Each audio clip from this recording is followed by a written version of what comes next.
जी अस्सलाम वालेकुम। सीवैप 6 आज के लेक्चर का आगाज़ करते हैं। Lecture number 2। आज के लेक्चर में हम जो स्टैंडर्ड कवर करने जा रहे हैं वो है ISA 200 overall objective of auditor.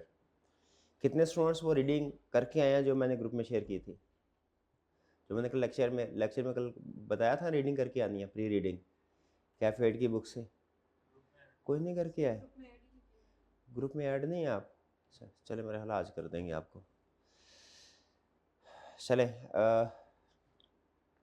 Start करते हैं फिर। प्रॉब्लम कोई नहीं है, लेकिन वो असल में कंसेप्ट ऐसे होते हैं जो कि कैफेड लेवल पे आपने पढ़े हुए हैं। अगर वो आप पढ़ के आए जो कि इस कंसेप्ट की बेस है जो आज हम पढ़ने जा रहे हैं, तो आपके लिए आसानी होगी। थोड़ा कंसेप्ट जो है ना प्रीवियस वो रिफ्रेश हो जाते हैं। तो कोशिश कीजिएगा आज आप जब भी आपको लेक्चर प्लान मिलेगा उसमें भी कल के लेक्चर के लिए प्री रीडिंग है, तो आपने वो रीडिंग करके आनी है। ISA 200 overall objective of auditor, ये स्टैंडर्ड हमें क्या बताता है कि ऑडिट ओवरव्यू देता है ऑडिट का, कि ऑडिटर क्या करता है, उसकी रिस्पॉन्सिबिलिटीज़ क्या है, उसके काम का तरीकाकार क्या है, किन रूल्स को फॉलो करता है, वगैरह वगैरह। सबसे पहले हमें आपको याद होगा कैफेट लेवल पे भी जब आपने ऑडिट स्टार्ट किया था तो आपको कुछ पहले बेसिक कंसेप्ट सिखाए गए थे कि ऑडिट किसे कहते हैं, ऑडिट का ऑब्जेक्टिव क्या है, रीजनेबल एश्योरेंस क्या होती है, सफिशिएंट एप्रोप्रिएट ऑडिट एविडेंस क्या होता है। ये कुछ बेसिक कंसेप्ट्स इस स्टैंडर्ड में बेसिकली उन्हीं कंसेप्ट्स को डिस्कस किया गया है। वो कंसेप्ट इस स्टैंडर्ड से उठाए गए थे ISA 200 से। इस स्टैंडर्ड में ऐसे कंसेप्ट्स हैं जो कि आपके फ्यूचर के स्टैंडर्ड्स में फ्रीक्वेंटली यूज होंगे। ठीक है, ज़्यादातर इसमें एग्जाम लेवल का कोई पूरा क्वेश्चन नहीं आता। कोई छोटा मोटा कंसेप्ट किसी केस स्टडी के साथ अटैच कर दे तो कर दे, क्वेश्चन नहीं आता कोई बड़ा इस स्टैंडर्ड में से।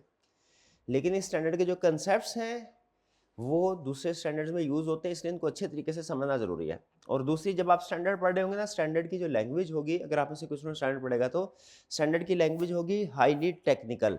वो प्रोफेशनल्स के लिए है, वो चार्टर्ड अकाउंटेंट्स के लिए है, वो स्टूडेंट्स के लिए नहीं होती। ठीक है, आपने रीड कर लेना, समझ आ जाएगी आपको, क्योंकि टर्म्स हम जो भी होंगी टेक्निकल टर्म्स है, क्लास में डिस्कस करेंगे, पढ़ेंगे, समझेंगे, एग्जाम में भी यूज़ होते हैं, समझ। लेकिन आपने उनकी कंसेप्चुअल अंडरस्टैंडिंग के ऊपर फोकस करना है, उनके अल्फाज के ऊपर फोकस नहीं करना। ठीक है, हर स्टैंडर्ड के स्टार्ट में कुछ डेफिनेशंस आपको पता होती हैं, तो आपने उस डेफिनेशन को पढ़ना है और उसका कंसेप्ट अपने जहन में रखना है। एज इट इज़ याद नहीं करना, पूरे CFAP 6 में आपने रटा नहीं लगाना। ठीक है, ये कुछ टर्म्स है, थोड़ा रिफ्रेश कर लेते हैं। ये तकरीबन सारी टर्म्स आपने कैफ 8 लेवल में पढ़ी हुई है, लेकिन आगे चलने से पहले, क्योंकि ये टर्म अभी स्टैंडर्ड में यूज होंगी, तो आगे चलने से पहले मैं चाह रहा हूँ हम इनको ब्रीफली डिस्कस कर ले। ये जो मीनिंग है, ये इनका मीनिंग सिंपल मीनिंग है। आपके जहन में अगर इन इसी कंसेप्ट कोई और अल्फाज में है, आप उसको ही लेके चल सकते हैं, लाजमी नहीं आपने इन वर्ड्स को फॉलो करना है। ये स्टैंडर्ड के अल्फाज नहीं है, ये कंसेप्ट है। पहली चीज ऑडिट रिस्क, बताइए ऑडिट रिस्क किसे बोलते हैं? बताइए ऑडिट रिस्क किसे कहते हैं? रिस्क ऑफ मिस स्टेटमेंट, या जिसे आप स्टैंडर्ड वो टेक्निकल लैंग्वेज में बोले तो risk of inappropriate opinion by the auditor. ये है हमारा व्हेन फाइनेंशियल स्टेटमेंट्स मटेरियली मिसस्टेटेड, ये है हमारा ऑडिट रिस्क। लेकिन कंसेप्चुअली ऑडिट रिस्क क्या है? अब भाई फाइनेंशियल स्टेटमेंट में मिस स्टेटमेंट है, ऑडिटर उसे डिटेक्ट नहीं कर सका। ठीक है, ये है ऑडिट रिस्क। अब ऑडिट रिस्क के आगे दो कंपोनेंट्स होते हैं इसके, एक है risk of material miss statement, एक है डिटेक्शन रिस्क। ठीक है, risk of material miss statement क्या है? ऑडिट होने से पहले फाइनेंशियल स्टेटमेंट में मिस स्टेटमेंट हो तो इसे कहते हैं risk of material miss statement, audit होने से पहले। और डिटेक्शन रिस्क क्या है? ऑडिटर उन मिस स्टेटमेंट्स को डिटेक्ट ना कर सके। दोनों को मिलाए क्या बनेगा? Audit risk. ठीक है, तो सिंपल पहली चीज लिख लीजिए कहीं पे, audit risk is equal to risk of material misstatement into detection risk. ये बात समझ आ गई जी आपको? आगे चलते हैं। ऑडिट एविडेंस क्या है, किसे कहते हैं? हर वो इंफॉर्मेशन जो ऑडिटर यूज करता है अपनी रिपोर्ट बनाने के लिए, ओपिनियन देने के लिए, इसे हम कहते हैं ऑडिट एविडेंस। ठीक है जी, कोई प्रॉब्लम तो नहीं ऑडिट एविडेंस में? फिर है material miss statement. Material miss, अब मिस स्टेटमेंट किसे कहते हैं? पहले तो मिस स्टेटमेंट को डिस्कस करते हैं, फिर मटेरियल मिस स्टेटमेंट किसे बोलते हैं? फाइनेंशियल स्टेटमेंट्स में कोई गलती हो उसे बोलते हैं मिस स्टेटमेंट। अच्छा, जब हमने गलती आइडेंटिफाई कर लेते हैं, फिर उसके बाद हमने उसको वैल्यूएट करना होता है, यानी समझ लीजिए क्वांटिफाई करना होता है कि वो गलती कितनी छोटी है कितनी बड़ी है। तो स्टैंडर्ड इसके डिफरेंट लेवल्स बताता है, मिस स्टेटमेंट के भी, स्कोप लिमिटेशन के। स्कोप लिमिटेशन भी याद है आपको क्या होता था? स्कोप लिमिटेशन क्या होता था? स्कोप ऑडिटर कोई एविडेंस ऑब्टेन ना करे, ऑडिटर किसी चीज को चेक ना कर सके, ये है स्कोप लिमिटेशन। मिस स्टेटमेंट क्या है? चेक किया और गलत साबित हो गई, मिस स्टेटमेंट। स्कोप लिमिटेशन क्या है? चेक ही नहीं कर सका।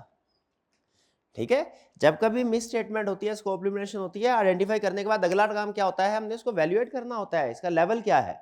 छोटी मिस स्टेटमेंट स्कोप लिमिटेशन बड़ी है। तो अभी तक आपने 3 लेवल पढ़े होंगे, इममटीरियल, मटीरियल और परवेसिव। याद है? इममटीरियल क्या होता था? 5% ऑफ प्रॉफिट से कम। मटीरियल क्या होता था? 5% से ज्यादा और 50% ऑफ प्रॉफिट तक। और 50% से ज्यादा हो तो वो परवेसिव होता था। ये याद है? Level, miss statement, scope limitation. फिर उसके बाद ये आपका समझ लीजिए फ्रेश अप कर रहा है आपके कंसेप्ट्स को, या ये से 200। फिर financial reporting framework. Financial reporting framework किसे कहते हैं? किसे कहते हैं? रूल्स होते हैं। किस मकसद के लिए? जिंदगी गुजारने के लिए। किसके लिए? रोड पे कैसा चलना है इसके लिए। किसके लिए? फाइनेंशियल स्टेटमेंट्स प्रिपेयर करने के लिए, कि फाइनेंशियल स्टेटमेंट कैसे बनानी है। फाइनेंशियल स्टेटमेंट्स बनाने के जो रूल्स होते हैं उन्हें क्या कहते हैं? Financial reporting framework. ठीक है, और ऑडिट करने के रूल को क्या कहते हैं? Auditing standards. ठीक है, अकाउंटिंग स्टैंडर्ड या फाइनेंशियल रिपोर्टिंग फ्रेमवर्क कह लें, अकाउंटिंग स्टैंडर्ड कह लें। ये क्या है? फाइनेंशियल स्टेटमेंट कैसे बननी है। ठीक है, ऑडिट कैसे होना है? Auditing standards. Financial reporting framework, financial statement बनाने के असूल। क्या दुनिया में फाइनेंशियल स्टेटमेंट्स बनाने के का एक ही असूल है क्या? नहीं, एक ही असूल नहीं है, बहुत से फ्रेमवर्क है दुनिया में, ये याद रखिएगा। फाइनेंशियल स्टेटमेंट्स प्रिपेयर करने के बहुत से फ्रेमवर्क्स हैं। सबसे जो फेमस फ्रेमवर्क है वो कौन सा है? IFRS, international financial reporting standards. लेकिन याद रखें, सिर्फ यही फ्रेमवर्क नहीं है, दुनिया में और भी हैं। ठीक है, ये फाइनेंशियल रिपोर्टिंग फ्रेमवर्क चूज किसने करना है? किसने करना है? फटाफट बोले, किसने करना है? भाई जिसने फाइनेंशियल स्टेटमेंट्स बनानी है उसी ने चूज करना है फ्रेमवर्क। तो मैनेजमेंट की जिम्मेदारी होती है कि डिसाइड करे कि मेरे सामने बहुत से फ्रेमवर्क पड़े हैं, मैंने किस फ्रेमवर्क को चूज करना है। हाँ, ऑडिटर की एक अहम जिम्मेदारी ये होती है कि ऑडिटर ने देखना होता है कि क्या उसका ये फैसला ठीक है कि नहीं, मैनेजमेंट का सही फ्रेमवर्क चूज किया है कि नहीं। ऑडिटर ये चेक करता है, चूज नहीं करेगा auditor. Financial reporting framework choose नहीं करेगा, चूज कौन करेगा? मैंने। ऑडिटर क्या देखेगा? सही चूज किया कि नहीं किया। और ये असूल सिर्फ ऑडिट का नहीं है, ये हर टाइप ऑफ एंगेजमेंट जो आप स्टडी करेंगे उसका असूल है। चाहे वो ऑडिट हो, चाहे रिव्यू हो, चाहे कोई अदर एश्योरेंस एंगेजमेंट हो, फ्रेमवर्क हमेशा कौन चूज करेगा? मैनेजमेंट। ऑडिटर हमेशा वैल्यूएट करेगा डिसीजन ठीक है कि नहीं। भाई समझ आ रही है तो टिक लगाते जाए। ये डेफिनेशंस, अल्फाज से मुझे कोई लेना देना नहीं है, अल्फाज में आपसे कभी डेफिनेशन नहीं सुनूंगा। कंसेप्ट क्लियर हो रहा है, पता चल रहा है, रिफ्रेश हो रहा है कि इसका क्या मतलब है, रिस्क का क्या मतलब है, मिस स्टेटमेंट क्या है, स्कोप लिमिटेशन क्या है, इममटीरियल, मटीरियल, परवेसिव। जो अल्फाज इधर नहीं लिखे हुए ना वो भी लिख लिए, चाहे स्कोप लिमिटेशन लिख ले, इममटीरियल, मटीरियल, परवेसिव लिख ले, वो शायद नहीं लिखा हुआ इधर इस लिस्ट में। जो जो अल्फाज आते जाए टेक्निकल उनको लिखते जाएं। इन अल्फाज को आपने अपनी जो ड्राफ्टिंग होगी, जो लिखेंगे, उसमें यूज करना। फाइनेंशियल रिपोर्टिंग, प्रोफेशनल स्केप्टिसिज्म क्या है, प्रोफेशनल जजमेंट क्या है, ये दो ऐसी स्किल्स हैं जो ऑडिटर में होना सबसे ज्यादा जरूरी है। जिस ऑडिटर में प्रोफेशनल जजमेंट नहीं, स्केप्टिसिज्म नहीं, इंडिपेंडेंस नहीं, वो ऑडिटर ही नहीं। 3 चीजें, जजमेंट, स्केप्टिसिज्म, इंडिपेंडेंस का मतलब क्या होता है? इंडिपेंडेंस का मतलब क्या है? हाँ, ऑडिटर का कोई रिलेशनशिप ना हो, कोई फाइनेंशियल रिलेशनशिप ना हो, कोई पर्सनल रिलेशनशिप ना हो, कोई एम्प्लॉयमेंट रिलेशनशिप ना हो। किसके साथ? क्लाइंट के साथ। क्यों ना हो? क्यों ना हो? ताकि क्लाइंट जो है जिसका हम सर्विस प्रोवाइड करने जा रहे हैं वो हमें इन्फ्लुएंस ना कर सके। ठीक है, ये हमारे प्रोफेशन में रूल है। मेडिकल प्रोफेशन में जहां तक मेरी अंडरस्टैंडिंग है, कोई ऐसा रूल नहीं है कि बाप बेटी का ऑपरेशन नहीं कर सकता, सर्जरी नहीं कर सकता, कोई ऐसा रूल नहीं है मेरी अंडरस्टैंडिंग में।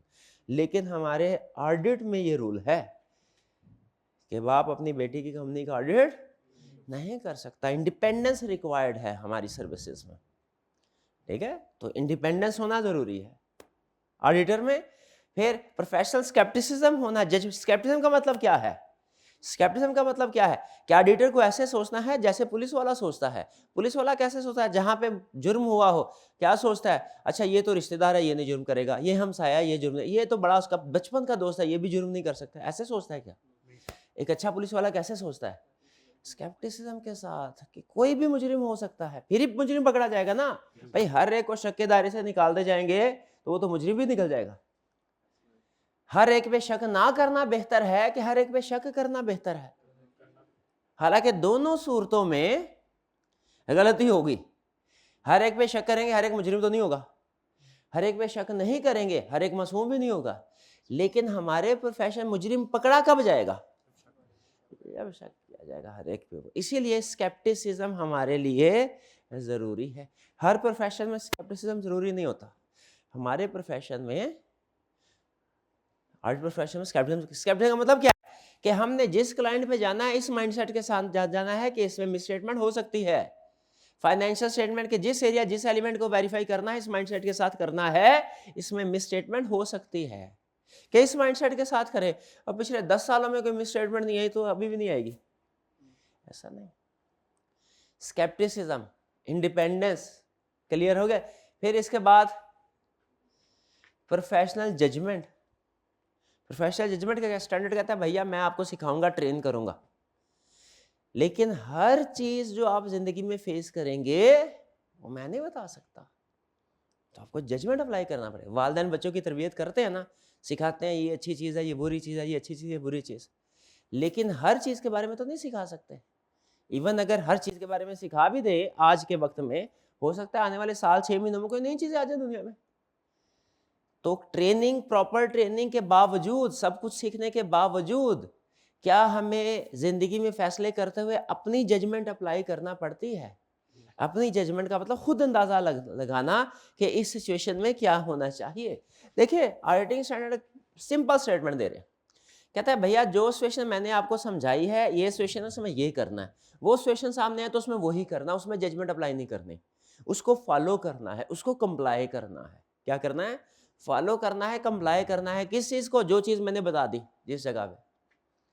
लेकिन अगर कोई चीज हमारे पूरे स्टैंडर्ड में नहीं है और आपने तसल्ली कर ली है कि हमारे ऑडिटिंग स्टैंडर्ड में कहीं पे वो चीज नहीं है, वो सिचुएशन कहीं डिस्कस नहीं हुई, तसल्ली कर लिया आपने, उसके बाद फिर आपको इजाजत है क्या करें, क्या करना है उस सिचुएशन में? अपनी जजमेंट अप्लाई करें। अपनी जजमेंट का असूल समझ आ गया? पहला असूल क्या है? हर जगह पे परफॉर्म नहीं होगी, जिन जगहों पे गाइडेंस अवेलेबल है वहां पे हमने फॉलो करना है, कंप्लाई करना है स्टैंड को। जहां पे गाइडेंस अवेलेबल नहीं है वहां पे जजमेंट अप्लाई करनी है। और जजमेंट भी कौन सी? प्रोफेशनल जजमेंट, पर्सनल जजमेंट नहीं, professional judgement. Professional judgement, personal judgement कौन सी होती है? टास्क करके। प्रोफेशनल जजमेंट ये आया तो इस तरह कर लेंगे, हेड आया तो ये करेंगे, टेल आया तो ये करना, ना ना ना ना, ये भी जजमेंट है एक तरह से, लेकिन ये इसकी इजाजत नहीं है। प्रोफेशनल जजमेंट कौन सी होती है? जो आपकी लर्निंग, आपकी एजुकेशन, आपकी एक्सपीरियंस, आपकी ट्रेनिंग पे डिपेंड करती है कि क्या करना है। ठीक है, ये है प्रोफेशनल जजमेंट। बे समझ आया? तो ऑडिटर में कौन सी 3 चीजें होना जरूरी है? कौन? Scepticism, judgement, independence. आगे चलते हैं। है रीजनेबल एश्योरेंस। एश्योरेंस कहते हैं किसको? एश्योरेंस का मतलब ये है किसी को ये गारंटी का लफ्ज है मुनासिब नहीं है, किसी को ये जिम्मेदारी के साथ ये बात कहना कि कोई चीज सही है या गलत है, जिम्मेदारी के साथ बात करना। ठीक है? और जिम्मेदारी का मतलब क्या होता है कि अगर वो बात बाद में गलत साबित हो गई तो फिर वो जिम्मेदार हो सकता है उसमें। जैसे एज ऑन टुडे मैं जिम्मेदारी के साथ एक बात कह रहा हूं कि code of ethics for chartered accountants 2019 इस विंटर 24 अटेम्प्ट के लिए एग्जामिनेबल है। कोड ऑफ एथिक्स 24 वाला एग्जामिनेबल नहीं, एज ऑन टुडे की बेस पे मैं जिम्मेदारी के साथ ये बात कर, अगर मैं लफ्ज जिम्मेदारी ऐड कर रहा हूं, ठीक है, तो इसका मतलब यह अगर ये स्टेटमेंट कल को गलत साबित हो गई तो आप मुझे कहेंगे सर आपका कसूर है, आपने जिम्मेदारी के साथ ये बात की थी। ठीक है? तो रीजनेबल, तो अश्योरेंस भी इसी चीज को कहते हैं। जब ऑडिटर अपने प्रोफेशनल वर्क करके अश्योरेंस प्रोवाइड करता है तो इसका मतलब होता है ऑडिटर जिम्मेदारी ले रहा है। घर में कोई चीज़ खराब हो जाए, आपने किसी मैकेनिक को ठीक करवाया, उसने कहा सर 2 ऑप्शन है, नंबर 1 चाइना का मटेरियल, नंबर 2 जापान का। चाइना का सस्ता, लेकिन जिम्मेदारी कोई नहीं है। हो सकता है चले, हो सकता है, जिम्मेदारी कोई नहीं। ठीक है, तो वो जब अपने काम की जिम्मेदारी नहीं लेता, हम उसे कहते हैं ये नॉन एश्योरेंस सर्विस प्रोवाइड कर रहा है। और जब वो कहता है सर जी जापान वाला मटेरियल लगवा लें, उसकी जिम्मेदारी है, चलेगा। तो फिर इसमें हम क्या कहेंगे, वो अपने काम की एश्योरेंस प्रोवाइड कर रहा है। हम as professional, as chartered accountant, क्या सिर्फ एश्योरेंस सर्विस प्रोवाइड करते हैं कि नॉन एश्योरेंस भी? हाँ, दोनों तरह के। नाम मुख्तलिफ है, एश्योरेंस सर्विसेज के नाम कुछ हो रहे हैं जैसे ऑडिट रिव्यू वगैरह, नॉन एश्योरेंस सर्विसेज के नाम कुछ हो रहे हैं जैसे एग्रीड अपॉन प्रोसीजर कंपाइलेशन वगैरह, लेकिन हम दोनों तरह के परफॉर्म करते हैं। ठीक है, वो जो टेक्नीशियन हमारे घर में आते हैं वो भी दोनों तरफ कहते हैं सर ये आपका फैसला है, चाहे ये मटेरियल लगवाने चाहे वो करवा ले, इसकी जिम्मेदारी कोई नहीं, इसकी जिम्मेदारी है।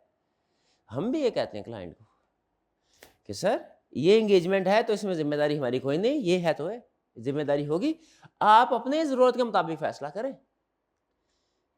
ठीक, तो जो एंगेजमेंट, जो काम हम परफॉर्म करते हैं और इसकी जिम्मेदारी कोई नहीं लेते, अजीब बात है, जिम्मेदारी कोई नहीं लेते, लेकिन ऐसे होता है, वो क्लाइंट की नीड्स पे डिपेंड करता है, तो उसे कहते हैं नॉन एश्योरेंस एंगेजमेंट। और जिसकी जिम्मेदारी लेते हैं उसे कहते हैं एश्योरेंस एंगेजमेंट। ठीक है भाई, टोटल सर्विसेज को 2 बड़े हिस्सों में डिवाइड कर दिया, का कौन कौन से? एश्योरेंस और नॉन एश्योरेंस। अब जो जिम्मेदारी लेते हैं ना एश्योरेंस एंगेजमेंट, इसके आगे फर्दर 2 टाइप्स हैं, 2 तरह की जिम्मेदारी लेते हैं हम। एक जिम्मेदारी होती है जरा हल्की आंच पे, हल्की फुल्की बस जिम्मेदारी, उसे कहते हैं moderate level of assurance, limited assurance, या उसका एक और नाम है नेगेटिव एश्योरेंस। और एक जिम्मेदारी होती है हाई लेवल की, जिसे कि पॉजिटिव एश्योरेंस भी कहते हैं, उसे रीजनेबल एश्योरेंस कहते हैं, रीजनेबल एश्योरेंस भी कहते हैं, पॉजिटिव भी कहते हैं। ठीक है, तो ये साथ साथ ना ये छोटे छोटे नोट्स आपके पास है ना, तो ये टर्म्स लिखते जाएं, छोटी छोटी डायग्राम बनाते जाया करें। ठीक है, जैसे अभी मैंने आपको बताया मिस स्टेटमेंट या स्कोप लिमिटेशन, तो इसको ऐसे कर लें। 3 चीजें मैंने आपको बताई थी, कौन कौन सी बताई थी? शाबाश, फटाफट बताएं। A material pervasive. ठीक है, अच्छा, अब चूंकि आपको पता है हमारा कोर्स जो है वो क्विकली मूव करता है, तो मेरे पास कोई इतना टाइम नहीं होगा कि मैं इसको मटेरियल को MATERIAL पूरा कोई अच्छे तरीके से ना मैं इसी तरह बोल दिया करूँगा, पता चल जाया करेगा आपको, प्रॉब्लम तो कोई नहीं, ताकि हमारा टाइम बचेगा। ठीक है, तो ये मैं कह रहा था छोटी छोटी इस तरह की डायग्राम बना लिया करें। अब जो हम कोई भी चार्टर्ड अकाउंटेंट सर्विसेज प्रोवाइड करता है वो कितनी तरह की हो सकती हैं? शाबाश, जल्दी से बताएं। नॉन एश्योरेंस और एश्योरेंस। ठीक है जी, नॉन एश्योरेंस में मैंने आपको चलते चलते जल्दी से 2 एग्जांपल बताई, कौन कौन से? एग्रीड अपॉन प्रोसीजर और कंपाइलेशन। और एश्योरेंस में कौन कौन से बताए? ना ऑडिट नहीं बोलना, रीजनेबल एश्योरेंस और लिमिटेड एश्योरेंस। रीजनेबल एश्योरेंस और ज़्यादातर यही स्टैंड में नाम याद होगा, बाकी अल्टरनेट नेम्स हैं वो मैंने आपके साथ शेयर किए हैं, वो नोट्स वगैरह पे लिखे होंगे। तो ये छोटी छोटी डायग्राम जो है ना या कंसेप्ट्स लिखते रहा करें। ऑडिट एंगेजमेंट रीजनेबल एश्योरेंस की एक एग्जांपल है, इसकी एक एग्जांपल है। दुनिया में ऐसी, गौर से सुनिएगा, दुनिया में ऐसी रीजनेबल एश्योरेंस एंगेजमेंट्स हैं जो ऑडिट नहीं है। दुनिया में ऐसी, अब ये वो क्या है, ऑडिट क्या होता है, वो एंगेजमेंट्स क्या है, वो बाद में पढ़ेंगे, लेकिन अभी कंसेप्ट बिल्ड कर रहा हूं। लिमिटेड एश्योरेंस की एक एग्जांपल है रिव्यू। दुनिया में ऐसे लिमिटेड एश्योरेंस एंगेजमेंट्स हैं जो रिव्यू नहीं है, रिव्यू के अलावा कुछ और है। वापस है, अच्छा, वो रिस्क क्या बताया था आपको? रिस्क की टाइप्स क्या बताई थी? वो कि ऑडिट ऑडिट रिस्क, इसमें क्या बताया था, risk of material misstatement, risk of material misstatement, और क्या था, डिटेक्शन। आपने पूरा लिखना है, मैं एब्रिविएशन यूज कर रहा हूं, आपने एब्रिविएशन यूज नहीं करनी, पूरा लिखना है। रिस्क ऑफ मटेरियल मिसस्टेटमेंट है, डिटेक्शन रिस्क है। ऑडिट रिस्क क्या है, फाइनेंशियल स्टेटमेंट में गलती है, ऑडिटर डिटेक्ट नहीं कर सका और इनएप्रोप्रिएट ओपिनियन दे दिया। अब ये जो स्टेटमेंट है ना मेरी, फाइनेंशियल स्टेटमेंट में मिस स्टेटमेंट है और ऑडिटर डिटेक्ट नहीं कर सका, ये है ऑडिट रिस्क। इसके दो हिस्से हैं। नंबर 1, फाइनेंशियल स्टेटमेंट्स में मिस स्टेटमेंट है, इसे कहते हैं risk of material miss statement. Number 2, auditor detect नहीं कर सका, ये डिटेक्शन रिस्क है। दोनों को मिला लें, फाइनेंशियल स्टेटमेंट में मिस स्टेटमेंट है, ऑडिटर डिटेक्ट नहीं कर सका, audit risk. Clear? Risk of material miss statement जो है, इसके दो लेवल होते हैं, एक होता है फाइनेंशियल स्टेटमेंट्स लेवल, एक होता है असर्शन लेवल। असर्शंस याद है? असर्शंस वाला कंसेप्ट याद है? हम जो काम करते हैं वो ओवरऑल फाइनेंशियल स्टेटमेंट्स वेरिफिकेशन करते हैं। ओवरऑल फाइनेंशियल स्टेटमेंट्स की एक ही झटके में वेरिफिकेशन करते हैं कि फाइनेंशियल स्टेटमेंट्स को डिवाइड करते हैं डिफरेंट एरियाज में। ये फाइनेंशियल स्टेटमेंट है, डिवाइड किया, कुछ एरियाज बैलेंस शीट के होते हैं, कुछ इनकम स्टेटमेंट के होते हैं, ठीक है। फाइनेंशियल स्टेटमेंट को डिवाइड किया डिफरेंट एरिया में, हर एरिया को ऑन दी होल वेरीफाई करते हैं कि हर एरिया के भी आगे हिस्से करते हैं, हर एरिया के भी आगे पार्ट्स होते हैं, कंपोनेंट्स होते हैं। हम उस डिटेल कंपोनेंट लेवल पे, एरिया का भी जो सब कंपोनेंट लेवल है ना, उस पे जाके चेकिंग करते हैं। उस लेवल को बोलते हैं असर्शन लेवल। असर्शन लेवल हर एरिया की, जिसे सेल्स कह लें, जिसे परचेज कह लें, जिसे पेरोल कह लें, इन्वेंटरी, 6 असर्शंस होती हैं, याद है 6 असर्शन? कोई स्टूडेंट बता सकता है कौन सी असर्शंस हैं? मिक्स करके बता, रैंडम नहीं बता दे, मैं सिर्फ जनरल देखना चाहता हूं concept. Classification, presentation, display, occurrence, बिल्कुल ठीक है, बिल्कुल ये याद है, ये असर्शंस थी। अब आज के लेक्चर का वो हिस्सा नहीं है, लेकिन वैसे बता रहा हूं। जब कोई रिस्क हो किसी एरिया के, फाइनेंशियल स्टेटमेंट्स के अंदर किसी एरिया के अंदर भी किसी असर्शन पे, तो उसे हम कहते हैं रिस्क एट असर्शन लेवल। ये निस्बतन छोटा रिस्क होता है। और जब कोई रिस्क हो पूरी फाइनेंशियल स्टेटमेंट पे, तो ये होता है risk at financial statement level, ये बड़ा रिस्क होता है। जैसे सीएफओ को प्रॉफिट का 10% बोनस दें, ये भी रिस्क है कि प्रॉफिट ओवरस्टेट होगा, सीएफओ ओवरस्टेट करने की कोशिश करेगा। ये है risk at financial statement level, क्योंकि इसको सीएफओ अपना बोनस हासिल करने के लिए उसको ओवरस्टेट करेगा, प्रॉफिट को ओवरस्टेट करेगा, तो मतलब हर एसेट, लायबिलिटी, इनकम, एक्सपेंस को छेड़ेगा। लेकिन अगर यही बोनस सेल्स टीम को मिल रहा है कि जितनी सेल्स करेंगे 10% आपका बोनस, उसमें भी रिस्क है कि वो भी बोनस हासिल करने के चक्कर में 2 नंबरी करेंगे। लेकिन इसमें रिस्क कहाँ है?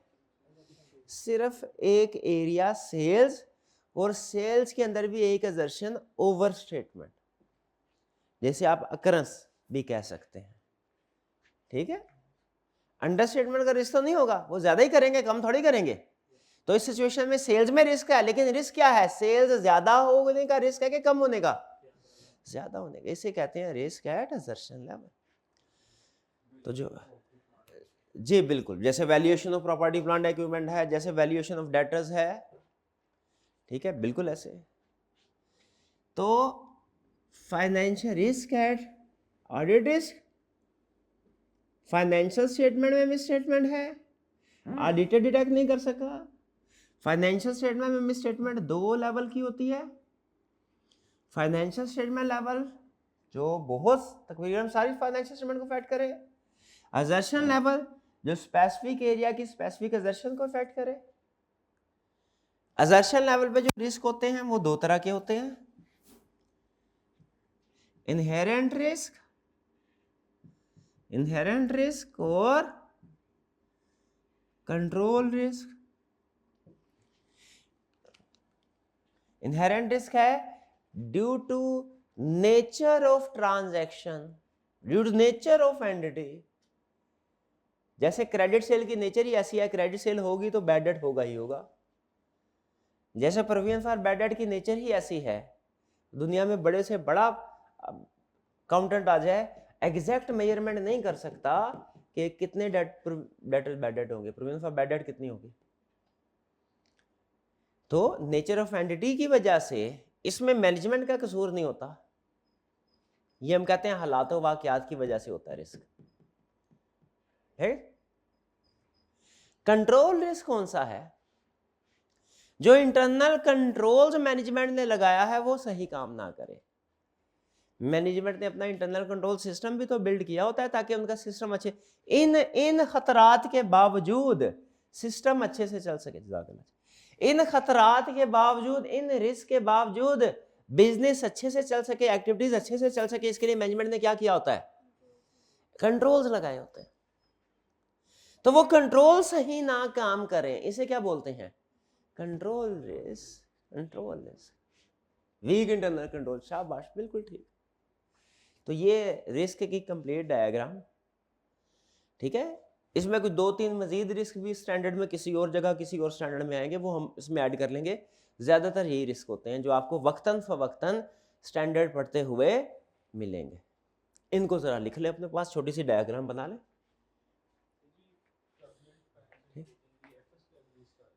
हाँ जी, बिल्कुल बिल्कुल। जो फ्रॉड वगैरह होते हैं वो रिस्क एट फाइनेंशियल लेवल के, मैं भी कंसेप्ट बिल्ड कर रहा हूँ, एग्जाम्पल्स के ऊपर नहीं जा रहा ज़्यादा, ठीक है। एक एक दो एग्जाम्पल्स देके, एग्जाम्पल्स और भी हैं, और भी दी जा सकती हैं, लेकिन अभी फोकस नहीं है उसका। 200 का जितना स्कोप है ना, मैं उसी हद तक रह रहा हूँ। क्लियर जी?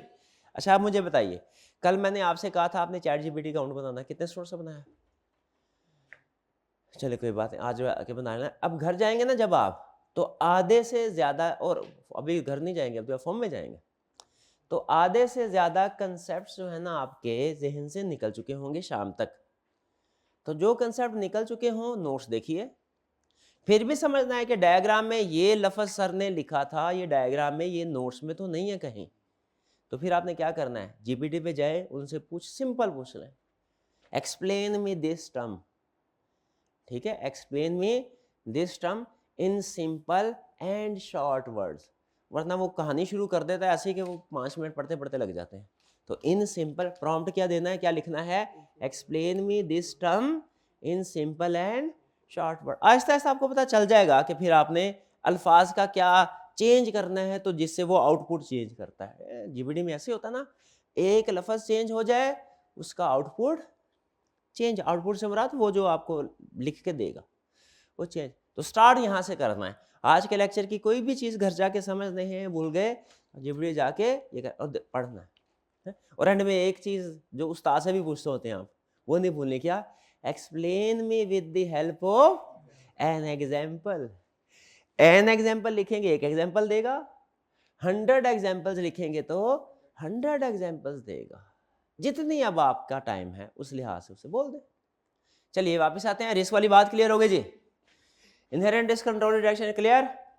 मिस स्टेटमेंट्स बता दिया, स्कोप लिमिटेशन भी बता दिया। अब ये आगे चल के कंसेप्ट डिस्कस हुए इसी नोट्स में, लेकिन मैं साथ साथ बहाने डिस्कस कर रहा हूँ। एथिकल रिक्वायरमेंट्स क्या होती हैं? एक होती है लीगल रिक्वायरमेंट्स, एक होती है एथिकल रिक्वायरमेंट्स।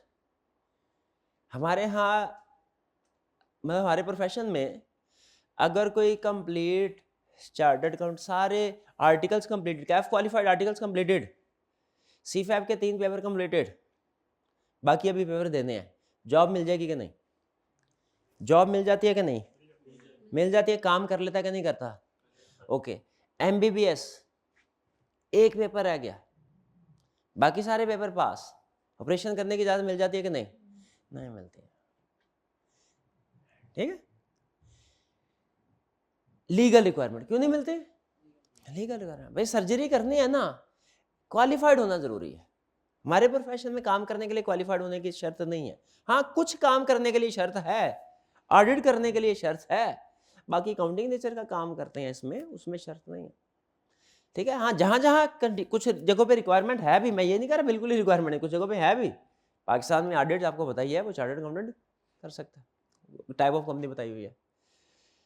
तो क्यों एमबीबीएस जो भी क्वालिफाई नहीं हुआ वो सर्जरी नहीं कर सकता? लीगल रिक्वायरमेंट, हर प्रोफेशन पे लीगल रिक्वायरमेंट्स अप्लाई होती हैं, हमने उनको कंप्लाई करना ही करना है, प्रॉब्लम ही कोई नहीं, मतलब दूसरी बात ही कोई नहीं।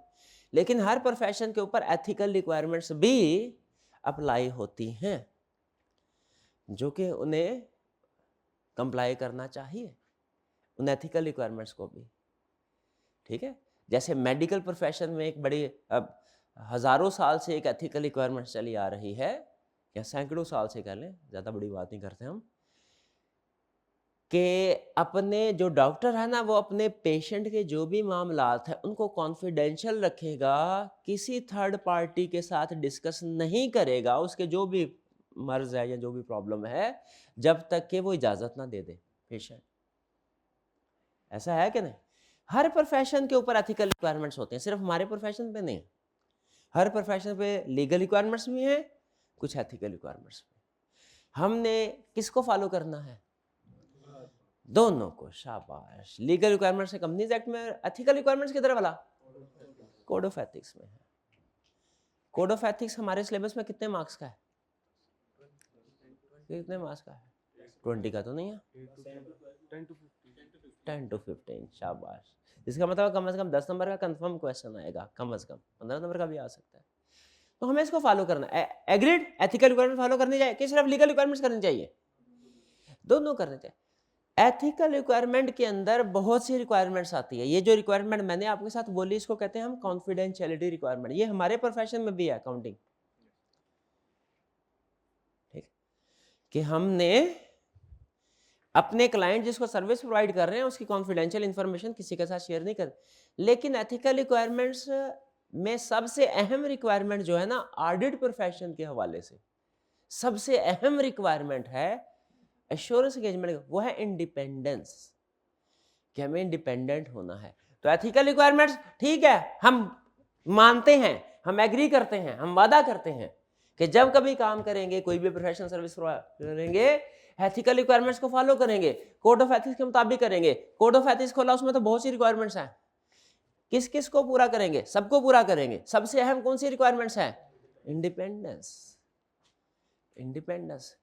लेकिन याद रखिएगा, कुछ रिक्वायरमेंट्स कुछ सिचुएशन में अप्लाई होती हैं, कुछ सिचुएशन में अप्लाई नहीं होती। कुछ रिक्वायरमेंट्स, जैसे मैंने आपको क्या बताया, सीए सर्विसेज जो प्रोवाइड करते हैं, ये एश्योरेंस एंगेजमेंट भी है, नॉन एश्योरेंस एंगेजमेंट भी।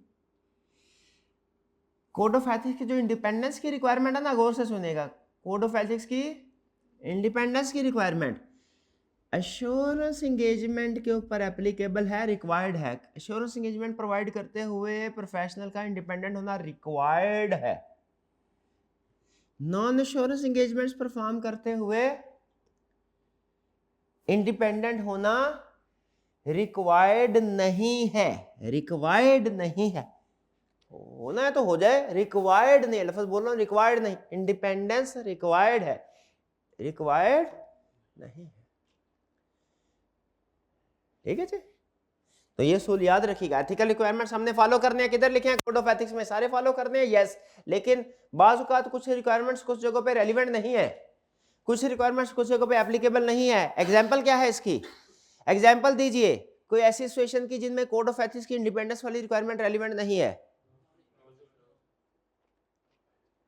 Non assurance engagement. और कोई एग्जांपल दे दे ऐसी सिचुएशन की जिसमें कॉन्फिडेंशियलिटी की रिक्वायरमेंट अप्लाई नहीं करेगी। जब लॉ कह दे रिक्वायर करे, या जब हमारा क्लाइंट खुद कह दे। अच्छा, लॉ का और बाज़ औक़ात ना होना नहीं चाहिए, समटाइम ऐसे होना नहीं चाहिए। जैसे हमारे वाले साहब और हमारे चचा में कोई इख्तलाफ होना नहीं चाहिए असूली तौर पे, ऐसे फैमिली की तरह है ना। लेकिन अगर कभी इख्तलाफ होता है, हमने किसको फॉलो करना है? किसको फॉलो करना है? होना नहीं चाहिए, ठीक है, नहीं होना चाहिए, लेकिन ऐसे कभी हो भी जाता है, किसको फॉलो करना है? हमने अपने वाले साहब को फॉलो करना है। ऐसा ही है। वैसे तो देखना चाहिए कि सही कौन है गलत कौन है, लेकिन जाहिर है जिस घर में रहना मानना पड़ेगा। उसी तरह असूली तौर पे हमारी लीगल रिक्वायरमेंट्स और इंटरनेशनल स्टैंडर्ड्स को आपस में कन्फ्लिक्टिंग नहीं होना चाहिए। हमारे लॉ मेकर्स को चाहिए कि जब पाकिस्तान में लॉ बनाए तो इंटरनेशनल प्रैक्टिसेस को सामने रख के लॉ बनाए। लेकिन बाज को तो आपको पता है कोई ऐसा लॉ बना देता है जो इंटरनेशनल स्टैंडर्ड के साथ हो सकता है कन्फ्लिक्ट कर रहा हो, होना नहीं चाहिए। लेकिन अगर ऐसा है, हमने किसको फॉलो करना है? Legal law. या डिफरेंट सिचुएशंस आएंगी। बहरहाल वापस आते हैं, तो एथिकल रिक्वायरमेंट्स और लीगल रिक्वायरमेंट्स के ऊपर डिस्कशन हमने कर ली। हमने क्या करना है? दोनों को फॉलो करना है। ज्यादा पावरफुल कौन है? Legal requirements. एथिकल रिक्वायरमेंट्स में बहुत सी रिक्वायरमेंट्स है। सबसे बड़ी रिक्वायरमेंट इंडिपेंडेंस, लेकिन हर रिक्वायरमेंट हर जगह के लिए नहीं है। कुछ सिचुएशन ऐसी हो सकती हैं जिनमें वो रिक्वायरमेंट अप्लाई, ये अहम कंसेप्ट बिल्ड कर रहा हूं, इसको ध्यान में रखिएगा। सम टाइम कुछ सिचुएशन ऐसी होती हैं जिनमें कोई रिक्वायर्ड चीज जो है वो भी नॉट रेलिवेंट हो जाएगी। जैसे इंडिपेंडेंस हमारे लिए रिक्वायर्ड है लेकिन अश्योरेंस एंगेजमेंट में रेलिवेंट होती है, नॉन अश्योरेंस एंगेजमेंट में रेलिवेंट नहीं होते। आगे चलते हैं। फाइनेंशियल स्टेटमेंट्स, ये तो आपको पता ही है। फाइनेंशियल स्टेटमेंट्स क्या है भाई? क्या है फाइनेंशियल स्टेटमेंट्स? ऐसा ना करें, बोलना करें, पार्टिसिपेट किया करें, मुझे पता चले आप। इनकम स्टेटमेंट, बैलेंस शीट वगैरह। अच्छा, अगर कोई फाइनेंशियल स्टेटमेंट लफ्ज दुनिया में है तो कोई नॉन फाइनेंशियल स्टेटमेंट भी होगा दुनिया में लफ्ज, या नॉन फाइनेंशियल इंफॉर्मेशन बोलता है उसको स्टैंडर्ड। वो क्या होता है? मैं फाइनेंशियल इंफॉर्मेशन है दुनिया में है कोई कंसेप्ट, तो नॉन फाइनेंशियल इंफॉर्मेशन भी तो होगा। वो क्या है? डायरेक्टर रिपोर्ट, शाबाश। सस्टेनेबिलिटी रिपोर्ट, बिल्कुल ठीक है।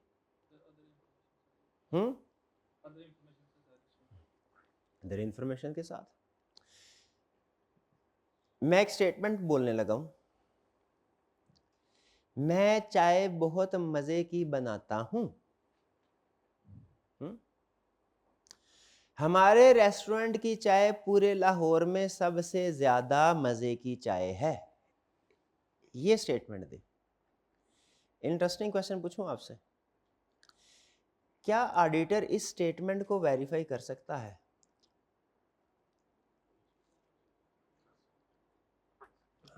हम इस स्टेटमेंट को वेरीफाई कर, इस स्टेटमेंट के में कहीं पे आपको कोई एक फाइनेंशियल इंफॉर्मेशन भी मिली है? नहीं मिली। ऐसा ही है। तो कंसेप्ट बिल्ड कर लीजिए, स्टेटमेंट्स जो है ना वो फाइनेंशियल भी हो सकती हैं, नॉन फाइनेंशियल भी हो सकती हैं। हम एज ऑडिटर, एज प्रैक्टिशनर दोनों तरह की स्टेटमेंट को वेरीफाई कर सकते हैं, है ना जी बात? हम इस चीज के भी एक्सपर्ट हैं। वो चाय वाली तो मैंने एग्जांपल दी है, वरना और इसी तरह की स्टेटमेंट होगी जो कि नॉन फाइनेंशियल होगी, हम उसको भी वेरीफाई कर सकते हैं। फाइनेंशियल स्टेटमेंट की वेरिफिकेशन का स्टैंडर्ड अलग है, नॉन फाइनेंशियल का अलग है। आप कैफ लेवल पे जितने भी स्टैंडर्ड पढ़ के आए हैं ना, वो सारे के सारे फाइनेंशियल स्टेटमेंट। तो एक और छोटी सी डायग्राम बना लीजिए, एक और छोटी सी। वो क्या है जी? स्टेटमेंट्स जो हमने वेरीफाई करनी है ये हो सकती हैं फाइनेंशियल, और कौन सी हो सकती हैं? Non financial. स्टेटमेंट के साथ है इसको वर्ड इंफॉर्मेशन बोल दें, क्योंकि अक्सर जगहों पे वो इंफॉर्मेशन यूज कर, financial information, non financial information, ऐसे वर्ड यूज करता है। तो स्टेटमेंट का लफ्ज भी वही कंसेप्ट है, इंफॉर्मेशन का भी, यहां तक साथ है। आगे चलें। ये जो नॉन फाइनेंशियल इंफॉर्मेशन है तो कभी पढ़ेंगे हम जब ये फाइनेंशियल से फारिग हो जाएंगे, तकरीबन जब हमारा 80% 75-80% आर्ट कंप्लीट, सिलेबस कंप्लीट हो जाएगा ना, उस वक्त इसकी तरफ जाएंगे। ज़्यादातर हमारी फाइनेंशियल ही होती है। फाइनेंशियल में भी आगे दो टाइप्स हैं, फाइनेंशियल स्टेटमेंट्स की भी दो टाइप्स हैं। एक है हिस्टोरिकल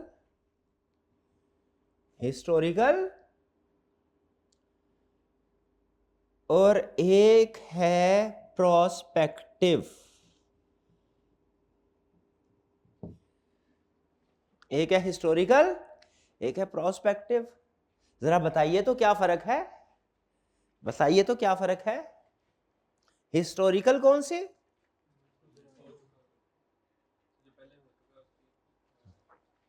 पास्ट ट्रांजैक्शन जो हो चुकी है उनका रिकॉर्ड बनाना, ये होता है हिस्टोरिकल। आप जितने भी फाइनेंशियल स्टेटमेंट्स बनाते रहे हैं कैफ लेवल पे, कैफ 5 में या कैफ 1 में या सीफेफ 1 में, वो तकरीबन सारी ही हिस्टोरिकल फाइनेंशियल स्टेटमेंट्स होती थी। क्योंकि पास्ट सेल्स है कौन सी, पास्ट की। परचेज है कौन सी, पास्ट की। एक्सपेंसेस है कौन से, पास्ट के। भाई पास्ट के रिकॉर्ड होते हैं ना। अब आप सोच रहे होंगे सर पास्ट के होते हैं, फ्यूचर का कौन से होते हैं। Some time financial statement future की भी बनती है। हाँ, कभी बैठे बैठे सोचा हो, कभी सोचा हो इसके चार्टर्ड अकाउंटेंट बनूंगा, ये वाली गाड़ी दूंगा, ये इधर जाके खाना खाऊंगा, इस जगह पे घर बनाऊंगा, कभी ऐसे सोचा। तो ये जो है ये आपका future income, future expenses, future assets, ये सोच रहे हैं कि नहीं। अगर इन्हीं को आप पेपर के ऊपर उतार दे, किसी पेपर के ऊपर, तो ये आपकी प्रोस्पेक्टिव फाइनेंशियल इंफॉर्मेशन बन जाएगी। क्लासिक एग्जांपल इसकी होती है बजट्स। कंपनीज आपको पता है बजट्स भी बनाती हैं। तो बजट्स जो है हिस्टोरिकल फाइनेंशियल स्टेटमेंट तो नहीं है, कौन सी है, प्रोस्पेक्टिव फाइनेंशियल इंफॉर्मेशन, फ्यूचर की। बजट मेरा भाई मुझे बताएगा कंपनी क्यों बनाती है, प्लानिंग के लिए, शाबाश। बजट को हमसे वेरीफाई करवाने क्यों आएगी कंपनी, ताकि देख लें कि रीजनेबल बेसिस पे बना है कि नहीं बना। खासतौर पे बैंक्स रिक्वायर करते हैं ये। वो लोन देने से पहले कहते हैं भाई अपना बजट प्लान लेके आए, नया प्रोजेक्ट लगाना है ना, प्रोजेक्ट का मुझे फोरकास्टिंग करके दिखाओ। कभी आपने शायद ये लफ्ज फोरकास्ट का, प्रोजेक्शन का, हाँ, फोरकास्ट है, प्रोजेक्शन है, ये मुख्तलिफ अल्फाज यूज होते हैं। तो प्रोस्पेक्टिव के साथ अगर आपका दिल करे तो ये दो अल्फाज और लिख लें, फोरकास्ट, FORCAST, फोरकास्ट या प्रोजेक्शन। तो प्रोस्पेक्टिव, ठीक है। प्रोस्पेक्टिव की दो एग्जांपल मैंने आपको दे दी, बस जहन में रखना है बजट, बस बजट भी रखे तो काम चलेगा। टेक्निकल एग्जांपल दो कौन सी है, फोरकास्ट और प्रोजेक्शन। चलें इसको तो छोड़े। हिस्टोरिकल फाइनेंशियल स्टेटमेंट है ना, इसकी आगे भी मजीद टाइप्स हैं।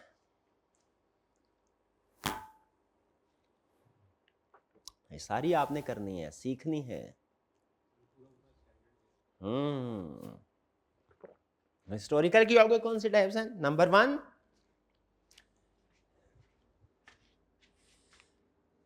अब क्या करें इसको,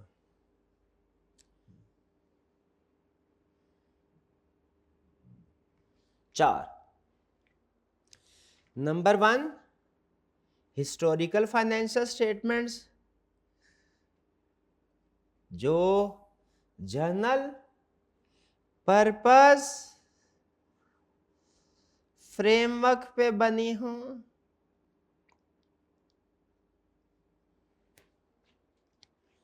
जनरल पर्पस फ्रेमवर्क के पे बनी हो। दूसरी टाइप कौन सी है, जो कि स्पेशल पर्पस फ्रेमवर्क पे बनी हो।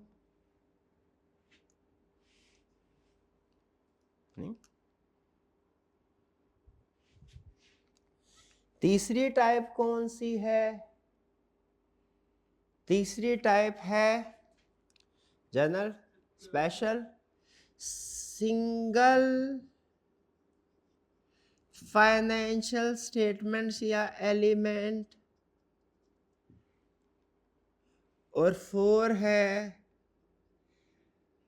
Summary financial statements. नहीं समझ आई ना किसी चीज की, सुने। हिस्टोरिकल फाइनेंशियल स्टेटमेंट पास्ट की है।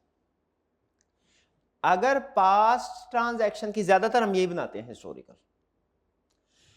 अगर तो आप फाइनेंशियल स्टेटमेंट्स बना रहे हैं आम यूजर्स के लिए, आम अवाम के लिए,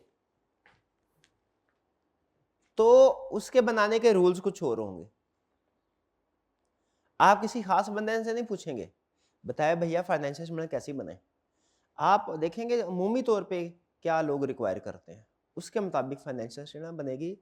इसे कहते हैं जनरल पर्पस फाइनेंशियल स्टेटमेंट, ठीक है। तो जो फाइनेंशियल स्टेटमेंट्स आम आवाम के लिए बने उन्हें कहते हैं जनरल पर्पस फाइनेंशियल स्टेटमेंट्स। और जनरल पर्पस वैसे एक ही बात के दो रूह है, लेकिन बता रहा हूं जनरल पर्पस फाइनेंशियल स्टेटमेंट्स बनाने के लिए फ्रेमवर्क कौन सा यूज किया जाता है? General purpose framework. General purpose framework और जनरल पर्पस फाइनेंशियल स्टेटमेंट फर्क समझ आ रहा है? जनरल पर्पस फ्रेमवर्क को यूज करके फाइनेंशियल स्टेटमेंट बनाएंगे तो वो कौन सी होंगी? General purpose financial statements. ये कौन सी होती हैं? जो आम आवाम के लिए बनाई जाती हैं। पाकिस्तान में जितनी भी लिस्टेड कंपनीज हैं वो हर साल अपनी फाइनेंशियल स्टेटमेंट्स बनाती हैं। बताइए वो जनरल पर्पस है स्पेशल पर्पस? लेकिन कभी कभार कुछ खास फाइनेंशियल स्टेटमेंट बनती है। जो अगली तीनों एग्जांपल है ना, ये खास एग्जांपल है। Special purpose framework, sorry special purpose financial statement. Special purpose financial statement कौन सी हैं? जो स्पेशल पर्पस फ्रेमवर्क पे की बेस पे बनती हैं। स्पेशल पर्पस फ्रेमवर्क क्या है? ऐसा फ्रेमवर्क जो स्पेसिफिक यूजर की नीड को सामने रखता है। जो स्पेसिफिक यूजर्स की नीड को सामने रखता है। बिल गेट्स ने कहा डोनेशन देता हूं लेकिन मुझे हिसाब किताब मेरे फॉर्मेट में देना। हमने कहा IS-1 ना यूज कर लें। उसने कहा गोली मारो उसको, मैं जो कह डोनेशन मेरे से चाहिए ना, तो मैं हिसाब किताब जो मुझे दोगे ना फाइनेंशियल परफॉर्मेंस का, वो भी मेरी नीड के मुताबिक देना। बताइए किसको फॉलो करे, बिल गेट्स को कि IS-1 को? तो इस फाइनेंशियल स्टेटमेंट्स को हम क्या बोलेंगे? Special purpose financial statement. और स्पेशल पर्पस फाइनेंशियल स्टेटमेंट्स के लिए फ्रेमवर्क कौन सा यूज होता है? Special purpose framework. ठीक है। अब ये इसकी डिफरेंट टाइप्स है। बात बैंक के लिए हम बनाते हैं। बिल गेट्स तो चलो हम किस्मत वाले को डोनेशन मिले किस्मत वाला नहीं कहना चाहिए, जरूरतमंद कहना चाहिए, या चले जो भी कह लें इसको छोड़ें। तो अमूमी तौर पे बैंक को लोन लेने के लिए जब हम जाते हैं ना, वो कहते हैं भैया मेरे को प्रॉफिट से नहीं कर सकते। असल में जनरल पर्पस फ्रेमवर्क फोकस कर रहे होते हैं प्रॉफिट के ऊपर। स्पेशल पर्पस में भी उसके ऊपर फोकस करें, में भी ना करें। बैंक कहता है मेरे को कैश चाहिए, मेरे को कैश आने जाने से गर्ज है, प्रॉफिट से गर्ज नहीं। मुझे कौन सा उसमें प्रॉफिट, मुझे कैश मिलना है, प्रॉफिट थोड़ा ही मिलना है। हाँ तो मुझे हाँ प्री पेमेंट्स के लिए मुझे कैश बेसिस फ्रेमवर्क के मुताबिक फाइनेंशियल स्टेटमेंट्स बना के दो। कैश बेसिस, कैश बेसिस कभी सुना है आपने? Cash basis, receipts and payment, शाबाश, गुड। तो जब कैश बेसिस के मुताबिक फाइनेंशियल स्टेटमेंट बनाएंगे, जनरल पर्पस है स्पेशल पर्पस है? वो भी हिस्टोरिकल लेकिन स्पेशल पर्पस है। भैया बात समझ आई? ठीक है। हमने पाकिस्तान में फ्रेंचाइज हासिल की KFC की या कोई इंटरनेशनल, उन्होंने इस शर्त पे हमें लाइसेंस दिया, इजाजत दी कि जितनी भी सेल होगी उसका 5% हमें देंगे आप रॉयल्टी की मद में। हमने कहा ठीक है। अब हमने पेमेंट भिजवा दी, ले लेंगे पेमेंट। कहेंगे भाई चेक करवा के दो, ये उतने बनते भी हैं कि नहीं पैसे, मेरे को तो ऑडिट करवा के दो। क्या करवा के दो?